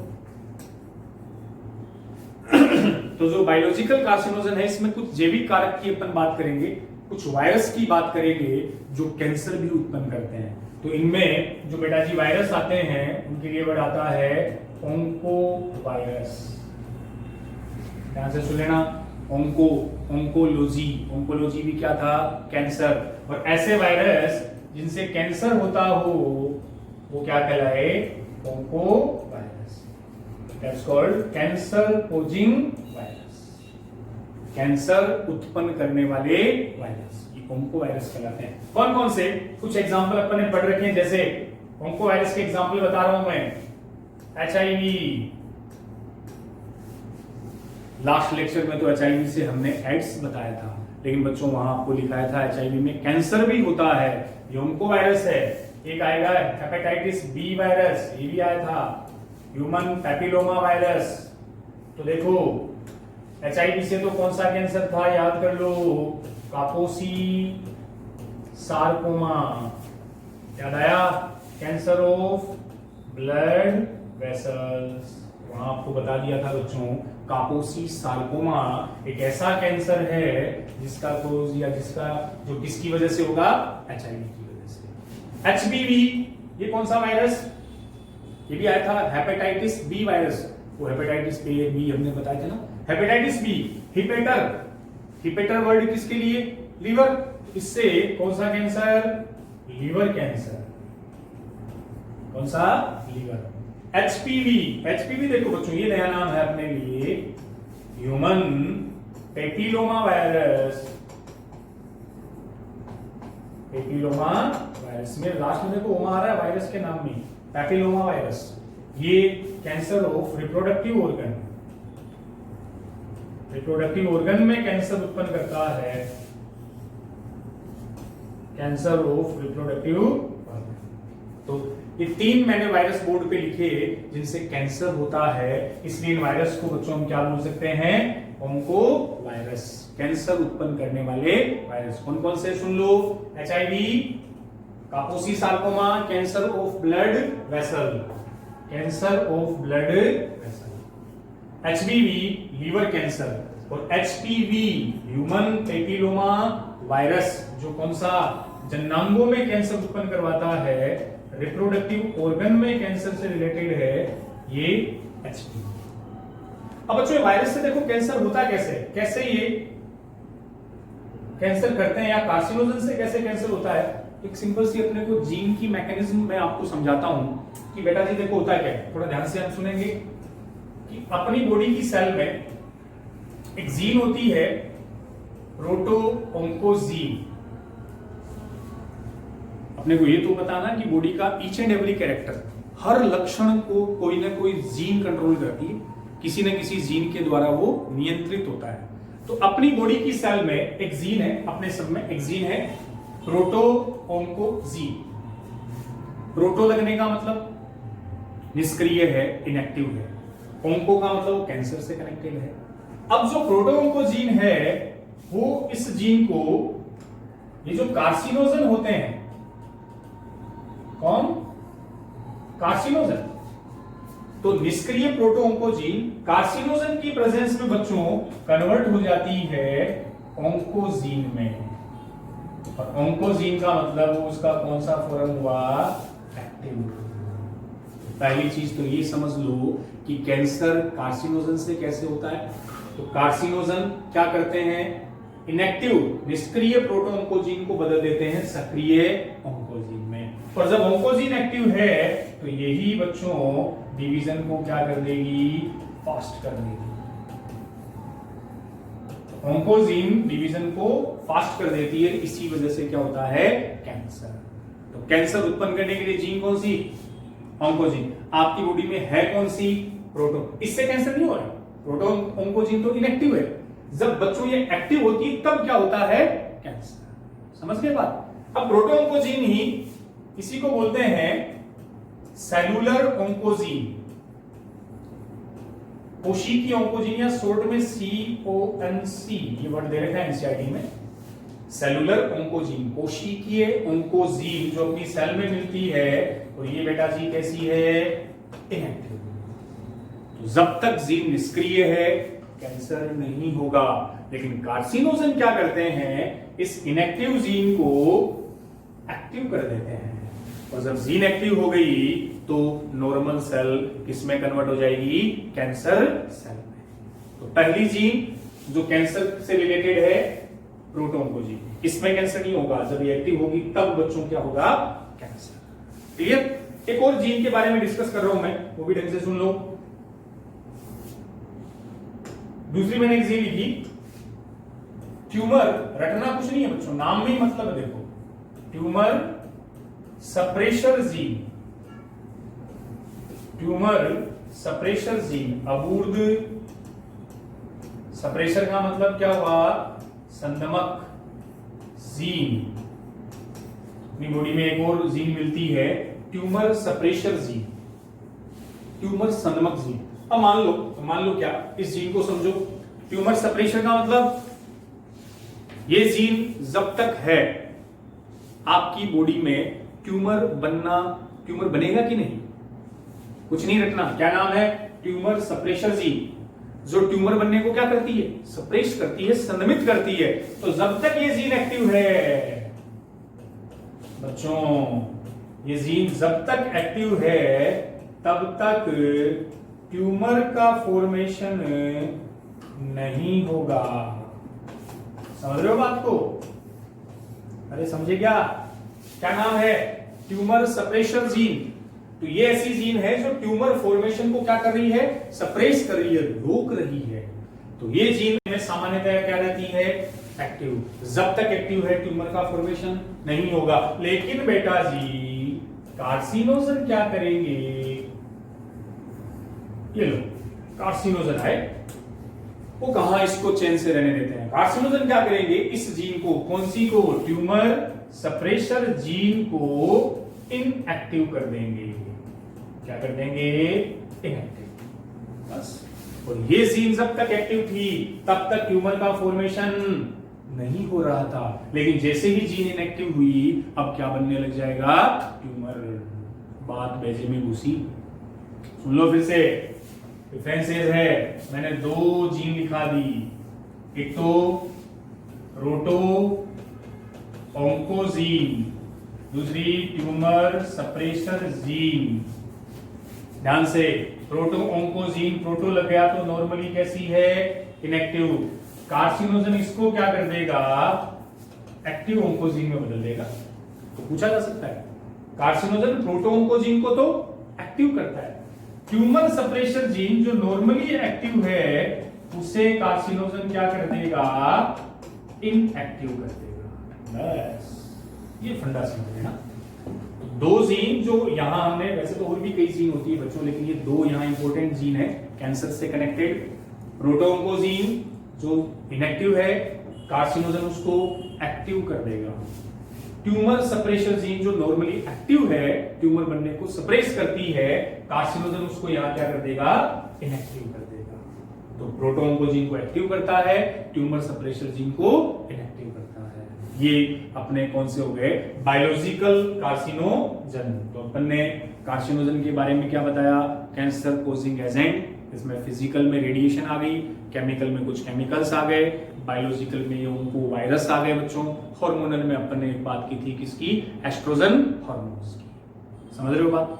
अब जैसे एक सिंपली वीडियो से मैंने आपको यहां एक्सप्लेन कर देता हूं कि कैसे कैंसर सेल फास्टली डिवाइड होती है। तो बच्चों देखिए, आपको समझा रहा हूं कि कैसे एक नॉर्मल सेल कैंसर सेल में कन्वर्ट होती है। देखो मेरे साथ साथ आप भी बच्चों फोकस करना कि ये अपने को बोर्ड पे दिख रहा है नॉर्मल सेल डिवीजन। एक सेल नॉर्मली डिवाइड हो रही है। कि यहां माइटोसिस दिख रहा है अपने को, प्रोफेज, मेटाफेज, एनाफेज, टेलोफेज जो भी स्टेज है चल रही है। तो नॉर्मली सेल कंट्रोल्ड वे में पूरी तरह से नियंत्रित तरीके से डिवाइड हो रही है। 1 से 2, 2 से 4, 4 से 8, 8 से 16। और इस स्पीड भी नोट करो, नॉर्मल स्पीड से, सामान्य स्पीड से डिवाइड हो रही है सेल। ये नॉर्मल सेल डिवीजन बच्चों, जो एक बॉडी की प्रोसेस है। एक अब यहां कैंसर सेल डिवीजन आ गया, दिख रहा है? कैंसर सेल डिवीजन तो नॉर्मल सेल के कंपेयर क्या हो रहा है? देखो स्पीड का फर्क देखो, फास्ट हो रहा है, माइटोसिस फास्ट हो रहा है बच्चों, यहां फोकस करें। जबकि नॉर्मल सेल में माइटोसिस की स्पीड कंपैरेटिवली स्लो है। यहां सेल डिवीजन नॉर्मल से फास्ट होगा, और फास्ट होने से देख लो ये क्या बना? ग्रुप ऑफ सेल्स बन रहा है। ये ग्रुप ऑफ सेल्स ही एक्चुअल में बेटा जी क्या है? ट्यूमर। क्लियर? तो सेल डिवीजन की स्पीड यहां फास्ट है। अब देखो दोनों को हम एक साथ कंपेयर करते हैं। इधर नॉर्मल सेल डिवीजन है, इस तरफ बोर्ड के, इस तरफ कैंसर के सेल का डिवीजन आपको शो हो रहा है। यहां सेल की नंबर 2 से 4, फिर देखो 4 से वहां डायरेक्ट 28 कैंसर सेल में तीसरे दिन, फिर 138। स्पीड समझ गए? यहां सेल की नंबर 8 है नॉर्मल में, वहां हो गई 280। Fast rapidly cell division. और ये धीरे धीरे देखो बेटा किसके फॉर्म में आ रही है, किस रूप में आ रही है? ट्यूमर के फॉर्म में आ रही है। Tumour he specific feature of cancer. यहां अभी तक 32 है, यहां मोर देन 1000 सेल होगी। तो रैपिड करवा दूं फटाफट, इसी से करवा देता हूं। स्टार्ट अपन ने कहां से लिया था? बिल्कुल स्टार्टिंग से बच्चों आ जाते हैं। कैंसर, कैंसर में क्या बताया था? अनकंट्रोल्ड एंड इरेगुलर जो सेल डिवीजन था वही बेटा जी क्या था? कैंसर। और कैंसर की स्टडी को हमने क्या बोला था? ऑन्कोलॉजी। कैंसर की जो स्टडी थी वो एक्चुअल में क्या थी? ऑन्कोलॉजी। ऑन्को टर्म भी अपन किसके लिए यूज करते हैं? कैंसर के लिए। ये देख लो। और वहां हमने बात किया था कि जब अनकंट्रोल सेल डिवीजन होगा, इरेगुलर सेल डिवीजन होगा, तो उससे ये देख लो, ये आ गया। अनकंट्रोल इरेगुलर सेल डिवीजन से जो ग्रुप ऑफ सेल बनी वही क्या थी? ट्यूमर। अब ट्यूमर यहां दो टाइप के आपको बता दिए थे, जो फिक्स रहता है, कम घातक होता है, वो बेनाइन था, जो ज्यादा हार्मफुल है, मूवेबल है, वो मैलिग्नेंट था। इसमें याद रखने वाला वर्ड अपने पास कौन सा था? मेटास्टेसिस। मेटास्टेसिस इसकी फियरफुल प्रॉपर्टी थी, मूवेबल प्रॉपर्टी थी। और इसकी 3 स्टेज आपको बताई थी मैलिग्नेंट ट्यूमर की। पहले ट्यूमर बनता है, फिर लिम्फ नोड में नोडल स्टेज आती है, और बाद में वो बॉडी फ्लूइड के साथ पूरी बॉडी में फैल जाता है, उसको हमने बोला था मेटास्टेटिक स्टेज। अब बेटा जी यही बता रहे थे कि नॉर्मल सेल का कैंसर सेल में कन्वर्जन, रूपांतरण क्या कहलाता है? ऑन्कोजेनिक ट्रांसफॉर्मेशन या नियोप्लास्टिक ट्रांसफॉर्मेशन। नियोप्लास्ट, नियो का मतलब नई बनने वाली सेल। फिर हमने प्रॉपर्टीज ऑफ कैंसर पे आए थे कि कैंसर की मेन प्रॉपर्टी तो बताई थी बेटा जी, अभी उस वीडियो से भी आपने देखा, डिवीजन फास्ट होता है, इंटरफेस छोटी होती है, नंबर ऑफ माइटोकॉन्ड्रिया ज्यादा होंगे, कैरियोप्लाज्मिक इंडेक्स बढ़ेगा, कॉन्टैक्ट इनहिबिशन की प्रॉपर्टी नहीं होती। ये कॉन्टैक्ट इनहिबिशन वाला एक इंपॉर्टेंट आपको प्रॉपर्टी बताई थी। Highly sensitive for high energy radiation, उच्च ऊर्जा विकिरणों के लिए संवेदी होती है। देन हमने टाइप्स ऑफ कैंसर में आपको 3 बता दिए थे, कार्सिनोमा, सार्कोमा, ल्यूकेमिया। तो मैंने कुछ कार्सिनोमा के आपको डायग्राम भी बताए थे। ये सर्विक्स कैंसर था, गर्भाशय वाला, ये ओरल कैविटी वाले बच्चों कैंसर थे। थोड़ा सा डायग्राम अपने को वैसे फील हो सकते हैं, लेकिन इसलिए मैंने आपको बताए हैं कि टोबैको, च्यूइंग से, तंबाकू, गुटखे से बेटा जी ऐसी कंडीशन भी आ सकती है। इसलिए हमें उन चीज़ों से, वैसे अच्छे बच्चे अपन दूर ही हैं, कोई अपने से कनेक्टेड रिलेटेड फ्रेंड वगैरह कोई उसके पास भी है तो उसको बचने के लिए अपने को कहा जाए। Prevention is better than cure, बेटा जी बोलते भी हैं अपन। देन नेक्स्ट अपन कैंसर टाइप के बाद कुछ अपन ने अदर टाइप के लिख दिए थे, जैसे ओस्टियोमा आ गया था, वो बोन्स आ गई थी, एडिनोमा ग्लैंड्स था, ग्लियोमा ब्रेन का आ गया था, लिम्फोमा हमने लिम्फ नोड की बात की थी। फिर ये इंडिया वर्ल्ड में कौन से कैंसर ज्यादा होते हैं वो डिस्कस कर लिया था। देन कार्सिनोजन आ गए थे, physical, chemical, biological and hormonal, ये सब हमने डिटेल में डिस्कस कर लिया। और बायोलॉजिकल वाला, केमिकल में बच्चों टोबैको, स्मोकिंग, कोल tar, वाइनिल क्लोराइड, अफ्लाटॉक्सिन जो एक फंगल प्रोडक्ट था, कैडमियम ऑक्साइड से प्रोस्टेट कैंसर हुआ। बायोलॉजिकल में कुछ ओंको वायरस हमने बताए थे, HIV, HBV, HPV, और ये 2 इंपॉर्टेंट जीन के बारे में हमने डिस्कस किया। तो अब बच्चों अपन डायग्नोसिस ऑफ कैंसर के बारे में बात करते हैं, कैंसर का निदान। अब तक हमने क्या पढ़ लिया? ट्यूमर के टाइप्स आ गए थे, बिनाइन और मैलिग्नेंट। कैंसर के टाइप्स आ गए थे, कार्सिनोमा, सार्कोमा, ल्यूकेमिया। कार्सिनोजन आ गया था बच्चों, कैंसर कॉजिंग एजेंट, इसमें फिजिकल, केमिकल, बायोलॉजिकल एंड एक वो हार्मोनल भी आपको बताया था। अब डायग्नोसिस ऑफ कैंसर में आता है कि कैंसर के निदान के लिए, कैंसर की जांच के लिए कौन कौन सी बच्चों टेक्निक यूज करते हैं, हम उस पर पहले डिस्कस करते हैं। देन लास्ट इसमें हम बात करेंगे ट्रीटमेंट ऑफ कैंसर की। ठीक है बच्चों, तो आओ डायग्नोसिस ऑफ कैंसर में फर्स्ट जो अपनी टेक्निक एक बच्चों दे रखी है, बायोप्सी। एक वर्ड लिखा मैंने, बायोप्सी, हिंदी में जीवूती परीक्षा ऐसा कुछ लिख रखा है, आप एनसीईआरटी में देख लेना, बायोप्सी। अब बायोप्सी में क्या होता है, ये बेटा जी एक्चुअल में histo pathological study of, histo pathological study of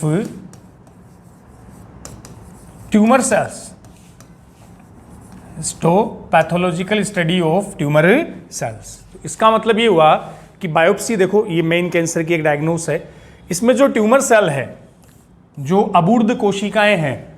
अब ट्यूमर सेल आपको बताया था ना, जरूरी नहीं कि हर ट्यूमर कैंसर हो। हमने कहा था बेनाइन ट्यूमर हमेशा कैंसरस नहीं होता बच्चों, तो पहले उसको चेक किया जाता है कि क्या वो एक्चुअल में कैंसरस है या नहीं है। तो जो ट्यूमर सेल है, जो कैंसर की गांठ है, उसकी हिस्टोपैथोलॉजिकल स्टडी। अब बच्चों हिस्टो का मतलब क्या होता है, याद करो, हिस्टोलॉजी। हिस्टोलॉजी क्या था? Study of tissue. तो उस सेल्स या जो टिश्यू है, जो सस्पिशियस टिश्यू है, उसकी पैथोलॉजिकल जांच करना। डॉक्टर उन सेल्स को स्टेन करके, प्रोसेस ऐसी है कि जहां भी ट्यूमर है उस ट्यूमर सेल्स को कट करके वो अलग करेगा, देन डॉक्टर स्टेन करके उनको चेक करेगा, सेल्स की माइक्रोस्कोप के द्वारा स्टडी करता है और ये चेक करता है कि उनमें डिवीजन नॉर्मल है कि फास्ट हो रहा है। अब अगर बच्चों सेल में डिवीजन नॉर्मल से फास्ट है, मीन वो ट्यूमर सेल्स है। क्लियर? तो उन ट्यूमर सेल्स की हिस्टोपैथोलॉजिकल स्टडी की जाती है, जांच की जाती है। हिस्टो का मीन यहां किससे रहेगा? टिश्यू से। और वो जो डॉक्टर जांच करते हैं उनके लिए एक वर्ड यूज करते हैं बच्चों, पैथोलॉजी से वर्ड आता है पैथोलॉजिस्ट, रोग विज्ञानी। क्या बोल दिया? पैथोलॉजिस्ट। बनेंगे अपने में से भी कई। पैथोलॉजिस्ट रोग विज्ञानी, डॉक्टर पैथोलॉजिकल उसकी स्टडी करते हैं, उसको हम बोलते हैं बायोप्सी। क्या नाम दिया? बायोप्सी। ये बायोप्सी बच्चों। तो histopathological study of tumour cell, संध्यास्पद ट्यूमर कोशिकाओं की जांच करना, माइक्रोस्कोप से स्टडी करना बायोप्सी कहलाता है। क्लियर? चलो नेक्स्ट सेकंड अपन बात करते हैं। अब बायोप्सी तो जनरली बच्चों जो सरफेशियल ऑर्गन्स होते हैं या कोई ट्यूमर दिख गया, जैसे गले में गांठ हो गई, कहीं भी हो गई ट्यूमर, उसकी बायोप्सी कर ली गई। इसके अलावा इंटरनल ऑर्गन्स, अगर शरीर के आंतरिक ऑर्गन्स में, इंटरनल ऑर्गन में मान लो कोई ट्यूमर है तो क्या किया जाता है? तो उसकी एक टेक्निक आती है रेडियोग्राफी। रेडियोग्राफी, रेडियो विकिरण, रेडियो रेडिएशन आ गई ना रेडियोग्राफी में। इसमें बच्चों क्या करते हैं? इंटरनल ऑर्गन्स में कैंसर का पता लगाने के लिए एक्सरे के द्वारा क्या यूज की? एक्सरेज यूज करते हैं। एक्सरे के द्वारा देखते हैं कि इंटरनल ऑर्गन में ट्यूमर है या नहीं है। जैसे मान लो फेफड़ों में, लंग्स में कोई ट्यूमर हो गया तो उसका क्या किया जाएगा? एक्सरे किया जाता है। तो रेडियोग्राफी में हम क्या यूज करते हैं? रेडिएशन। और वो रेडिएशन बेटा जी कौन सी होगी? एक्सरे। अब एक छोटी सी बात याद करो, कार्सिनोजन में इससे पहले हमने कार्सिनोजन बताए थे।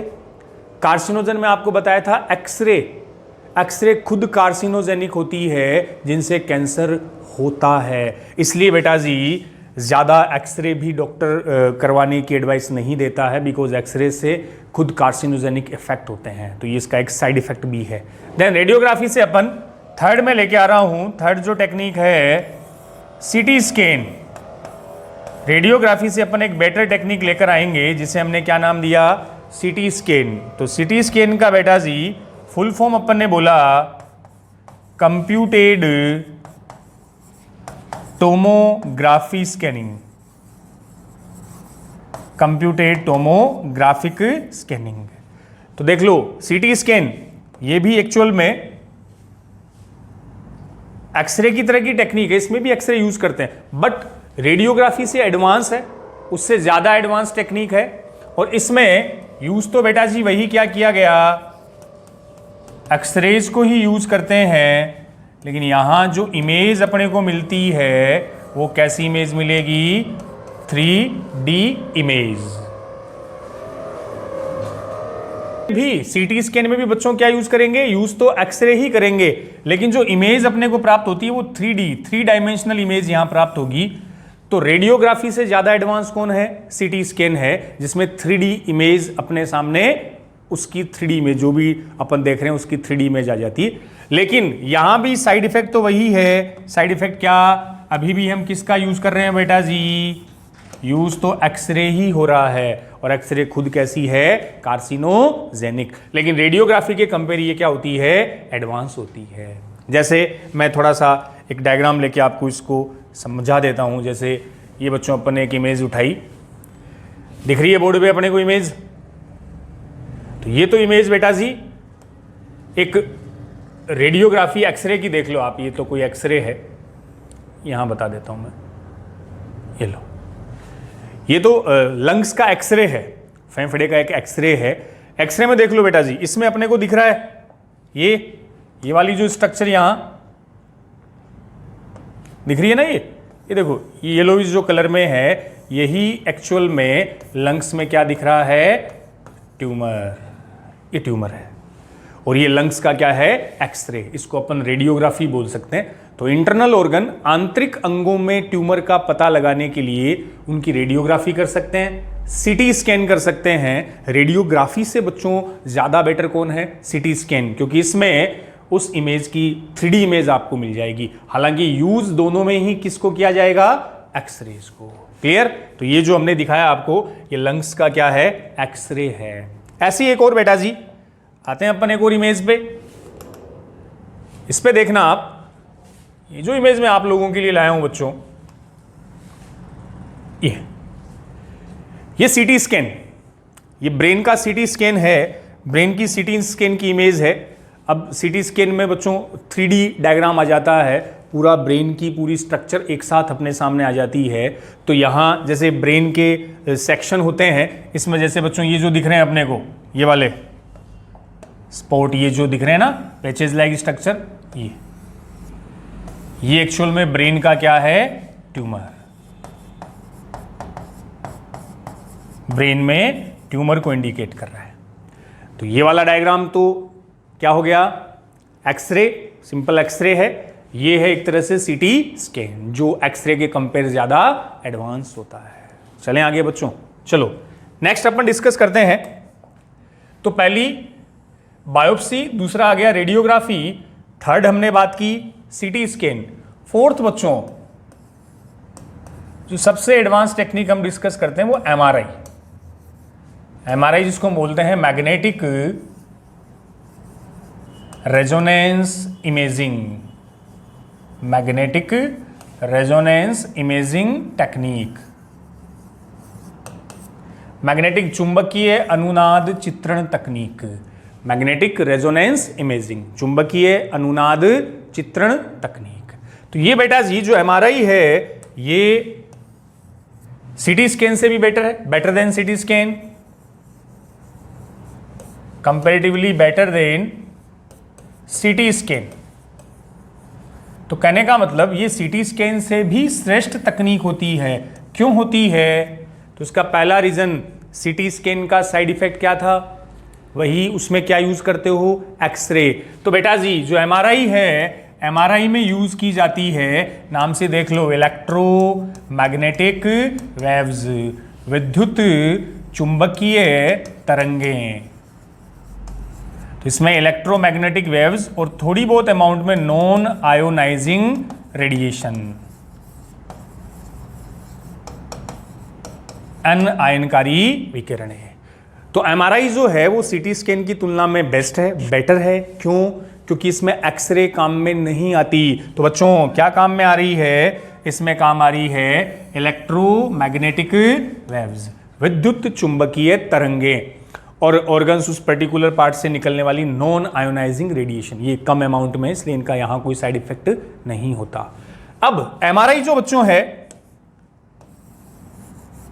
ये एनएमआर टेक्निक पर बेस्ड होती है, बेस्ड ऑन एनएमआर टेक्निक। ये सुना गया, केमिस्ट्री में पढ़ा होगा आपने, न्यूक्लियर मैग्नेटिक रेजोनेंस टेक्निक होती है, नाभिकीय चुंबकीय अनुनाद तकनीक इसको बोलते हैं, इस पर बेस्ड है। और एक्चुअल में बच्चों सिंपली समझो तो ये वाटर अमाउंट को डिफरेंशिएट करती है, कि जैसे पानी के बेस पर है, एक ऑर्गन में वाटर ज़्यादा है, किसी सेल में पानी कम है, उस विभेदन कैपेसिटी पे, डिफरेंशिएशन कैपेसिटी पर बेस्ड होती है।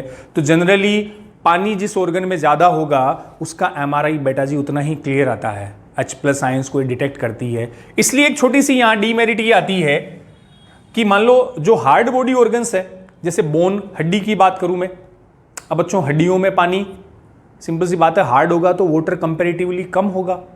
तो जो हार्ड बॉडी ऑर्गन्स है जहां वाटर कम है उसकी जनरली एमआरआई नहीं की जाती, क्योंकि अगर फ्रैक्चर होता है, जैसे हड्डी में मान लो फ्रैक्चर हो गया, तो हम डॉक्टर डायरेक्ट एक्सरे करता ना। हाँ, जनरली अब तो एमआरआई की भी नई टेक्निक आ गई, लेकिन बस आप ये ध्यान रख लेना कि एमआरआई डिफरेंशिएट करती है किसको, वाटर कंटेंट के बेस पर, पानी की मात्रा के आधार पर ये ऑर्गन सेल्स को डिफरेंशिएट, विभेदित करती है। तो सबसे जो इनमें बेटर टेक्निक है वो मैग्नेटिक रेजोनेंस इमेजिंग, जो बेटर देन सीटी स्कैन है।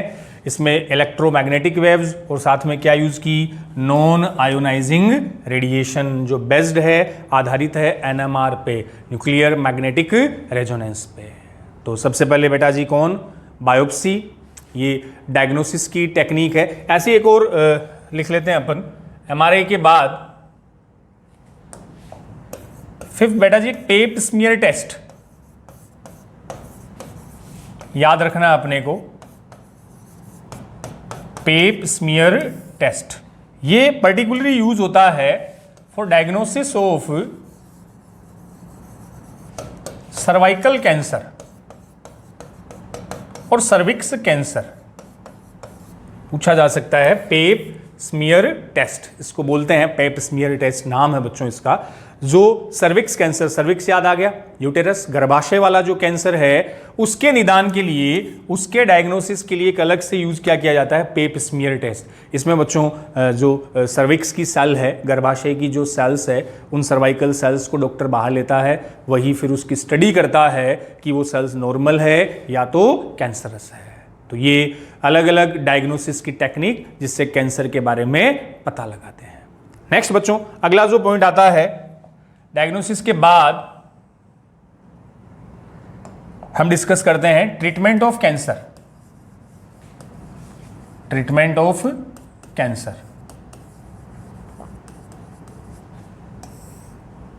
कैंसर का उपचार। तो उपचार में अलग अलग इसकी भी मेथड अलग अलग है। जैसे सबसे पहले ट्रीटमेंट ऑफ कैंसर में लिखा है मैंने सर्जरी। सर्जरी बच्चों बोला शल्य क्रिया, सर्जरी, या तो मैंने क्या नाम लिख दिया, शल्य क्रिया। तो सर्जरी तो सीधा सा है कि जहां ट्यूमर है, बॉडी ऑर्गन में ट्यूमर दिख रहा है, तो उसकी सर्जरी करके उस पर्टिकुलर ट्यूमर सेल्स को हटा दिया जाता है। ऑपरेशन के द्वारा, सर्जरी के द्वारा उस ट्यूमर सेल्स को हटाना, ट्यूमर हटाना ही क्या कहलाएगा, सर्जरी। सेकंड बच्चों, सर्जरी के बाद रेडियोथेरेपी, विकिरण चिकित्सा। दूसरा अपन ने वर्ड लिखा रेडियोथेरेपी, विकिरण चिकित्सा। नाम से ही होते हैं विकिरण चिकित्सा। हम देखो रेडियोथेरेपी में किसका यूज करोगे, रेडिएशन का। तो ये एक ऐसी थेरेपी है बच्चों जिसमें रेडिएशन का यूज किया जाता है, विकिरणों का यूज किया जाता है। जैसे कोबाल्ट 60 का एक एग्जाम्पल आता है, इससे जो गामा रेज बच्चों आती है, सुन लेना। तो रेडियोथेरेपी में गामा रेज या जो हाई एनर्जी रेडिएशन होती है उनको यूज किया जाता है। और ये जो रेडिएशन होती है, ये इन रेडिएशन से उन ट्यूमर सेल्स को जला दिया जाता है, डैमेज कर देते हैं, या तो बोलते हैं उनको बर्न कर दिया जाता है। तो रेडियोथेरेपी में क्या करते हैं, किसका उपयोग किया जाएगा बच्चों, रेडिएशन का, विकिरणों का। जैसे कोबाल्ट 60 की गामा रेज को स्पेसिफिक ट्यूमर सेल्स पे डाला जाता है, और जैसे ये जो गामा रेज ट्यूमर सेल्स पे डलेगी, अब गामा रेज बच्चों जब रेज उन ट्यूमर सेल्स पे डाली जाती है तो ये रेज उन ट्यूमर सेल्स को जला देती है, खत्म कर देती है। तो हमने कहा था ना, जब कैंसर की प्रॉपर्टी आपको लिखाई थी तो लिखाया था कि जो कैंसर सेल या ट्यूमर सेल है वो हाई एनर्जी रेडिएशन के लिए हाईली सेंसिटिव होती है, अत्यधिक संवेदनशील होती है। क्लियर, चलें आगे। चलो, तो गामा रेडिएशन ट्यूमर सेल उससे डैमेज करते हैं। बस यहां बच्चों एक छोटी सी बात ध्यान रखते हैं कि रेडियोथेरेपी जनरली, सुनो ध्यान से, रेडियोथेरेपी सॉफ्ट बॉडी ऑर्गन्स के लिए यूज नहीं ली जाती। सॉफ्ट बॉडी ऑर्गन्स पर नॉट एप्लीकेबल। क्या बोला मैंने कि ये जो टेक्निक है इसे सॉफ्ट बॉडी ऑर्गन्स, जो कोमल बॉडी के ऑर्गन है, उन पर एप्लीकेबल या उपयोग नहीं कर सकते। क्यों? क्योंकि बेटा जी अगर जैसे मान लो सॉफ्ट बॉडी, फेफड़ों में कोई ट्यूमर है, सॉफ्ट ऑर्गन पर अगर अपन रेडिएशन डालेंगे, घातक किरणें डालेंगे, तो रेडिएशन ट्यूमर के साथ साथ आसपास की नॉर्मल सेल्स को भी डैमेज कर सकती है, जला सकती है। इसलिए रेडिएशन या रेडियोथेरेपी सामान्यतया किनके लिए, सॉफ्ट बॉडी ऑर्गन, कोमल शरीर के अंगों पर एप्लीकेबल नहीं की जाती, उनके लिए काम में नहीं ली जाती। जनरली हार्ड बॉडी ऑर्गन्स, जैसे बोन में अगर कैंसर ट्यूमर है तो ऐसी रेडियोथेरेपी वगैरह यूज करते हैं। चलें बच्चों आगे। तो पहली टेक्निक सर्जरी। सर्जरी में क्या किया, अफेक्टेड ट्यूमर सेल्स को सर्जरी, ऑपरेशन के थ्रू हटाना। रेडियोथेरेपी में क्या यूज किया, रेडिएशन, विकिरणें। नेक्स्ट थर्ड पे आते हैं अपन। आजकल जो जनरली सबसे ज्यादा जो वर्ड यूज किया जाता है, कीमोथेरेपी।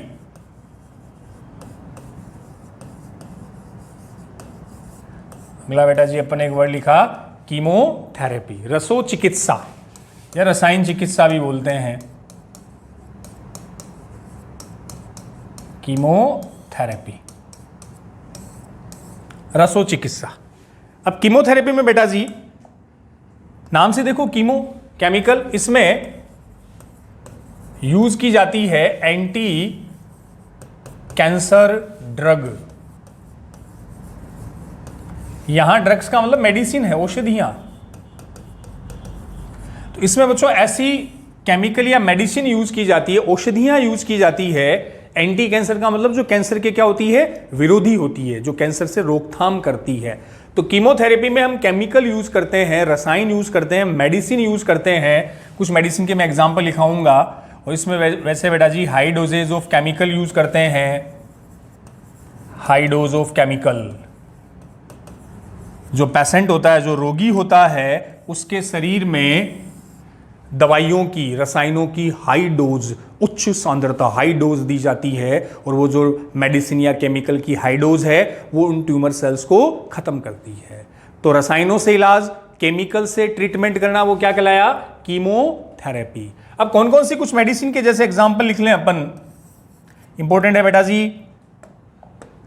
विनब्लास्टिन, ये मेडिसिन के नेम है। Vincristine, taxol.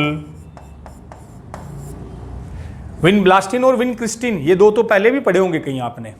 बायोमोलिक्यूल याद करो, 11th का 9th chapter, 11th NCERT। Biomolecule, biomolecule में दे रखा है, टेबल दे रखी है एक प्राइमरी और सेकेंडरी मेटाबोलाइट में, याद आएगा। वहां इन दो मेडिसिन का नाम दे रखा है बच्चों, कौन कौन से अल्केलॉइड, विनब्लास्टिन, विनक्रिस्टिन। ये जो दोनों मेडिसिन है एक प्लांट का प्रोडक्ट है, एक्सट्रैक्ट फ्रॉम, उस प्लांट का नेम बच्चों कैथेरेंथस, कैथेरेंथस रोजियस। हिंदी में भी लिख देता हूं मैं, कैथेरेंथस रोजियस प्लांट, सदाबहार। तो विनब्लास्टिन और विनक्रिस्टिन किससे प्राप्त होगी, एक्सट्रैक्ट का मतलब प्राप्त होना, किससे, कैथेरेंथस नामक पौधे से प्राप्त होती है, कैथेरेंथस प्लांट से प्राप्त होती है। और जो टैक्सोल है, ये वाली medicine extract from bark of Taxus plant. तो टैक्सोल जो मेडिसिन यूज करते हैं वो extract from bark of Taxus. Taxus पादप का बार्क, बार्क बोलते हैं छाल, छाल बोलते हैं ना, टेक्सस प्लांट की छाल से कौन सी मेडिसिन, टैक्सोल। जबकि विनब्लास्टिन और विनक्रिस्टिन बेटा जी कहां, इस कैथेरेंथस प्लांट का प्रोडक्ट। तो ये कुछ मेडिसिन है जो ट्रीटमेंट कैंसर में यूज की जाती है। और इन मेडिसिन का एक तरह से माइटोटिक पॉइजन ही होती है बच्चों, माइटोटिक पॉइजन का काम करती है। कोल्चिसिन याद आया ना, स्पिंडल फाइबर फॉर्मेशन को रोक देगा। और ये मेडिसिन एक तरह से सेल डिवीजन को कंट्रोल करती है, रोक देती है, क्योंकि कैंसर में तो सेल डिवीजन कैसा होता है, अनकंट्रोल्ड, और ये मेडिसिन उस डिवीजन को रोक देगी। क्लियर। और ऐसे बच्चों ये जो टैक्सोल मैंने लिखा है ना, ये वाली मेडिसिन ये specially for treatment of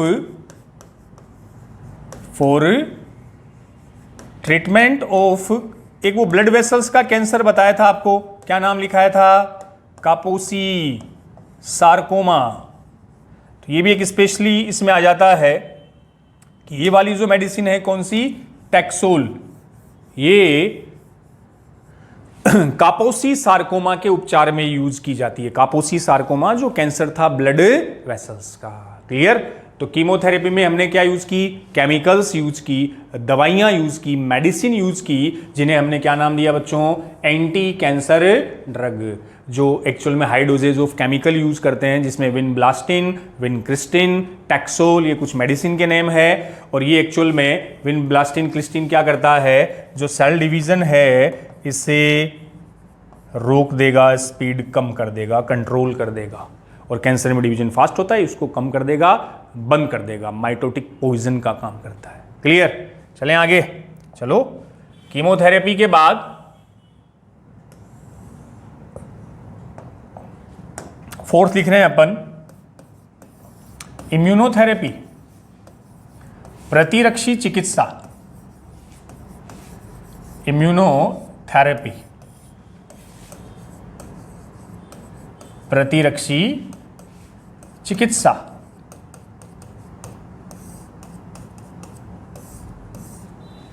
immuno का मतलब इम्यून सिस्टम, प्रतिरक्षी से रिलेटेड आ गया immunotherapy.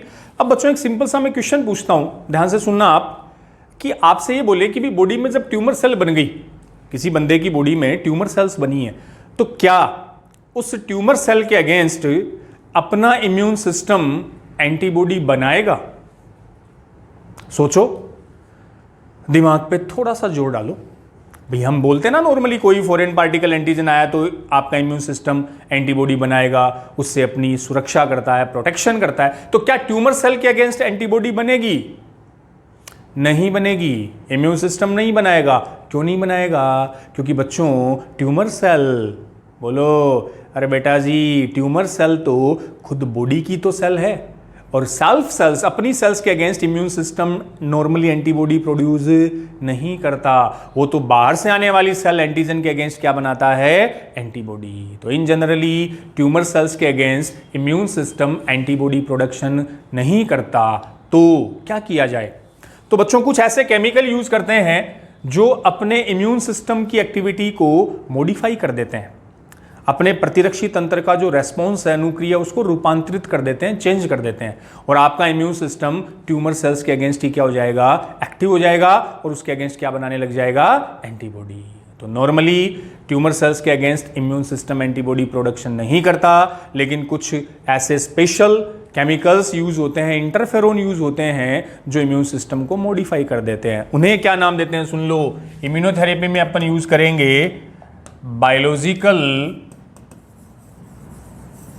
Biological response modifier. Biological response modifier क्या है? जैविक अनुक्रिया रूपांतरक। जैविक अनुक्रिया रूपांतरक। तो कुछ ऐसे स्ट्रक्चर, रसायन, कुछ भी अपन ने यूज किए जो बायोलॉजिकली इम्यून सिस्टम के रेस्पॉन्स को क्या कर देंगे?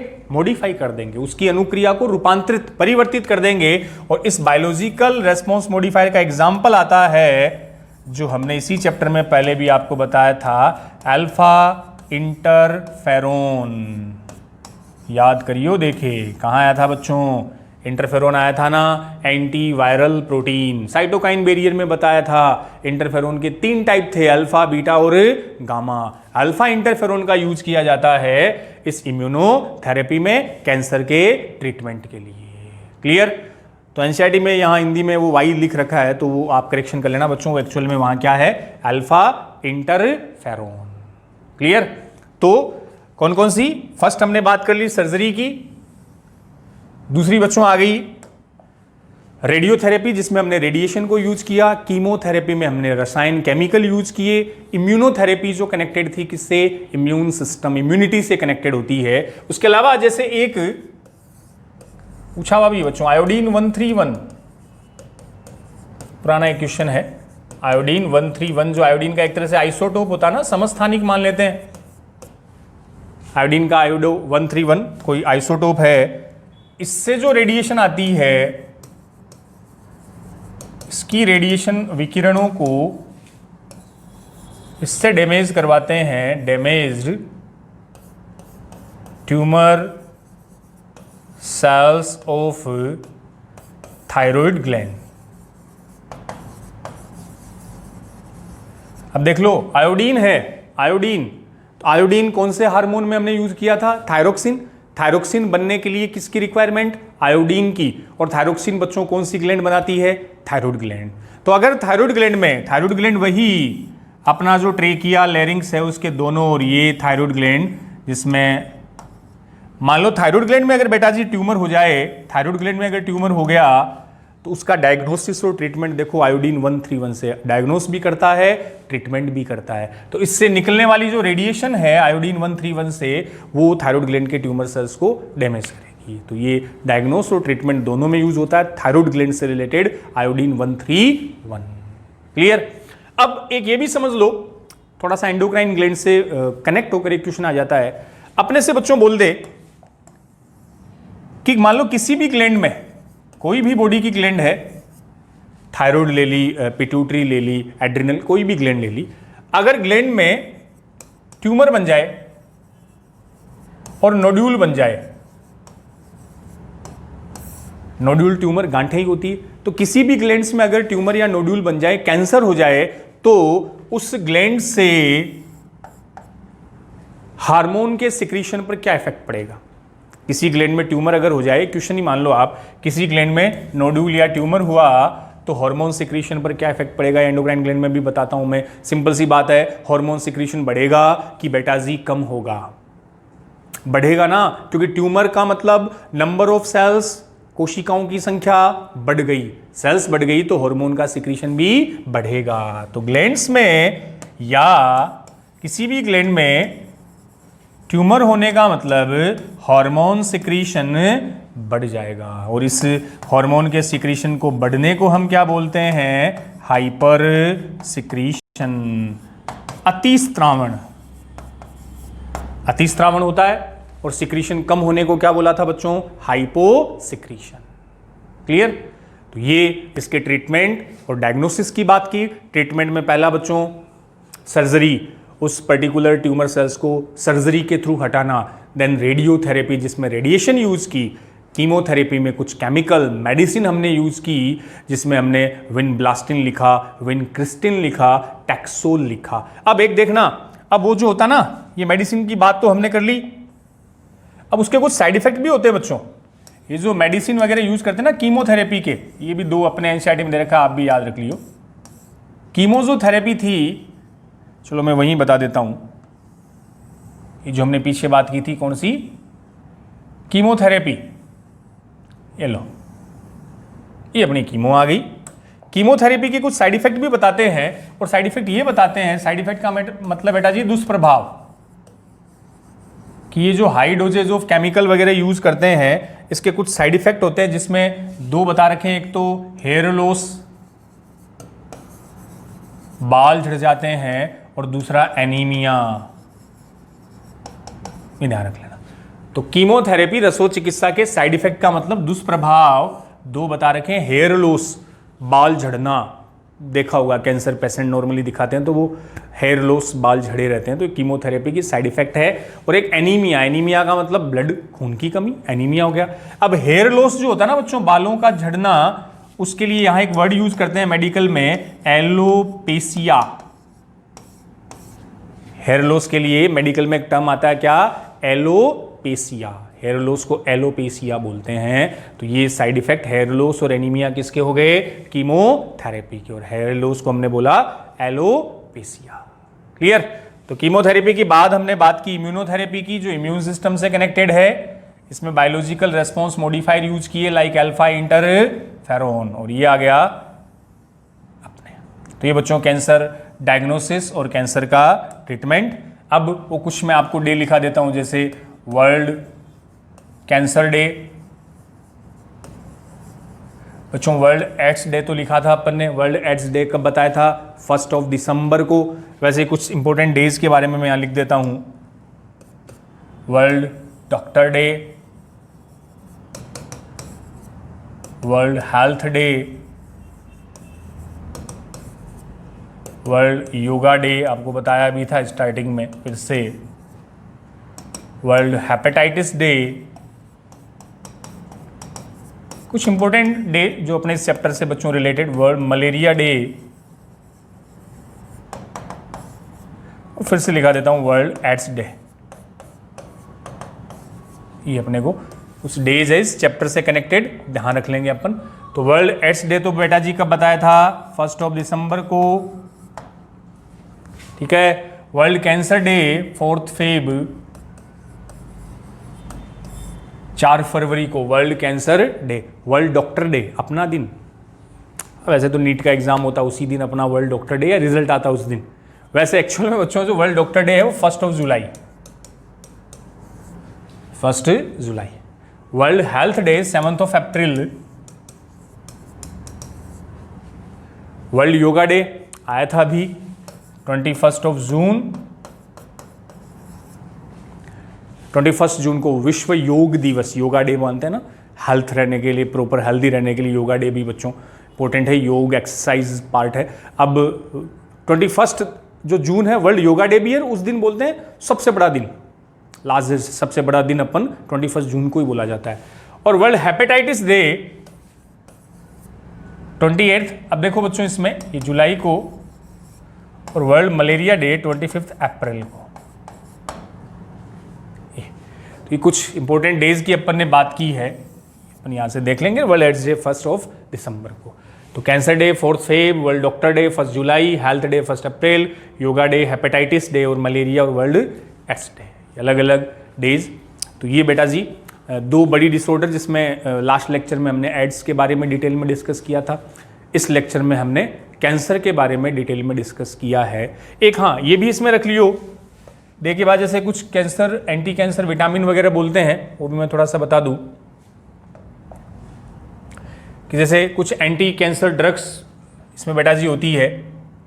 एक तो विटामिन ए, B2, B70 और जो ग्रीन वेजिटेबल्स होती है, हरी सब्जियां,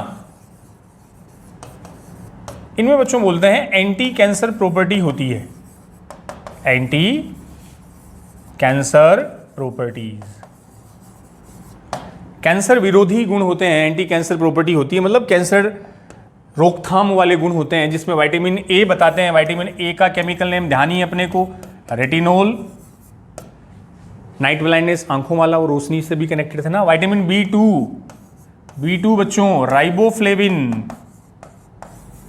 ये आपको मैंने डाइजेशन वाले चैप्टर में विटामिन बता रखे हैं। B2 का रासायनिक नाम है राइबोफ्लेविन, और एक ये रिसेंटली डिस्कवर्ड है B17, इसको तो बोलते ही एंटी कैंसर विटामिन है,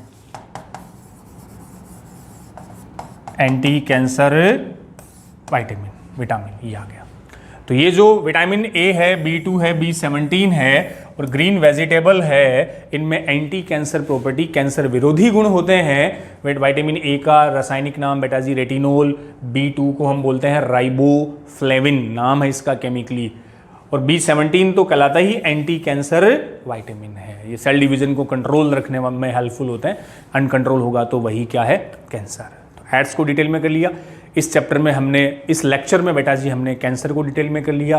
फिर से स्टेप बाय स्टेप देख लेना। सबसे पहले मैंने रिवीजन भी करवा दिया था, tumour, types of tumour, properties of cancer cell, then types of cancer, carcinoma, sarcoma, leukaemia, carcinogen जो कैंसर कोजिंग एजेंट थे, diagnosis of cancer, treatment of cancer. तो मैं बता भी रहा था आपको कि ये बोर्ड के लिहाज से भी इंपॉर्टेंट चैप्टर है, तो हमने तो दोनों के अकॉर्डिंग इसको डिस्कस किया है। बोर्ड में भी एक बड़ा क्वेश्चन इनसे आ सकता है, तो पॉइंट टू पॉइंट अपन इसको वहाँ भी करके आएंगे, और नीट के पर्पज से भी बच्चों ये आपका चैप्टर अब वही है। लेक्चर को आपने ऑनेस्टली सुना होगा, देखा होगा, एंजॉय भी किया होगा, और अब इसको बच्चों एक बार आप NCERT से रीडिंग लगा लेना, जैसा कि आप हर बार करते हैं और मैं आपको हर बार बोलता भी हूँ। एक हम क्या करेंगे कि मैं कह भी रहा था ना, इसके बाद एक लेक्चर और अपना होगा जिसमें ड्रग और अल्कोहल अब्यूज़ वाला पॉइंट है, वो एक लेक्चर में मैं आपको कंप्लीट करवा दूंगा। फिर बच्चों अपन एक लेक्चर में क्या करूंगा, डिजिटल बोर्ड अपने पास आ गया है, तो एक लेक्चर में मैं पूरी NCERT आपको उस लेक्चर में एक्सप्लेन कर दूंगा क्लास में। जैसे क्लास में आदत थी ना मेरी, क्लास अपन चैप्टर होने के बाद NCERT की रीडिंग लगवाता था, वैसे यहाँ भी मैं उस NCERT के चैप्टर की रीडिंग लगवा लूँगा। तो मैं बोल दूंगा अगला लेक्चर तो ड्रग अल्कोहल वाला होगा, उससे जो नेक्स्ट लेक्चर होगा उसमें इस पूरे चैप्टर की NCERT की अपन रीडिंग लगाएंगे, उसके डायग्राम देखेंगे, उसके मेन पैराग्राफ उन पे डिस्कस करेंगे। ठीक है बेटा जी, तो तब तक के लिए आप यूं ही स्वस्थ रहें, मस्त रहें, पढ़ाई में व्यस्त रहें। थैंक यू, जय हिंद।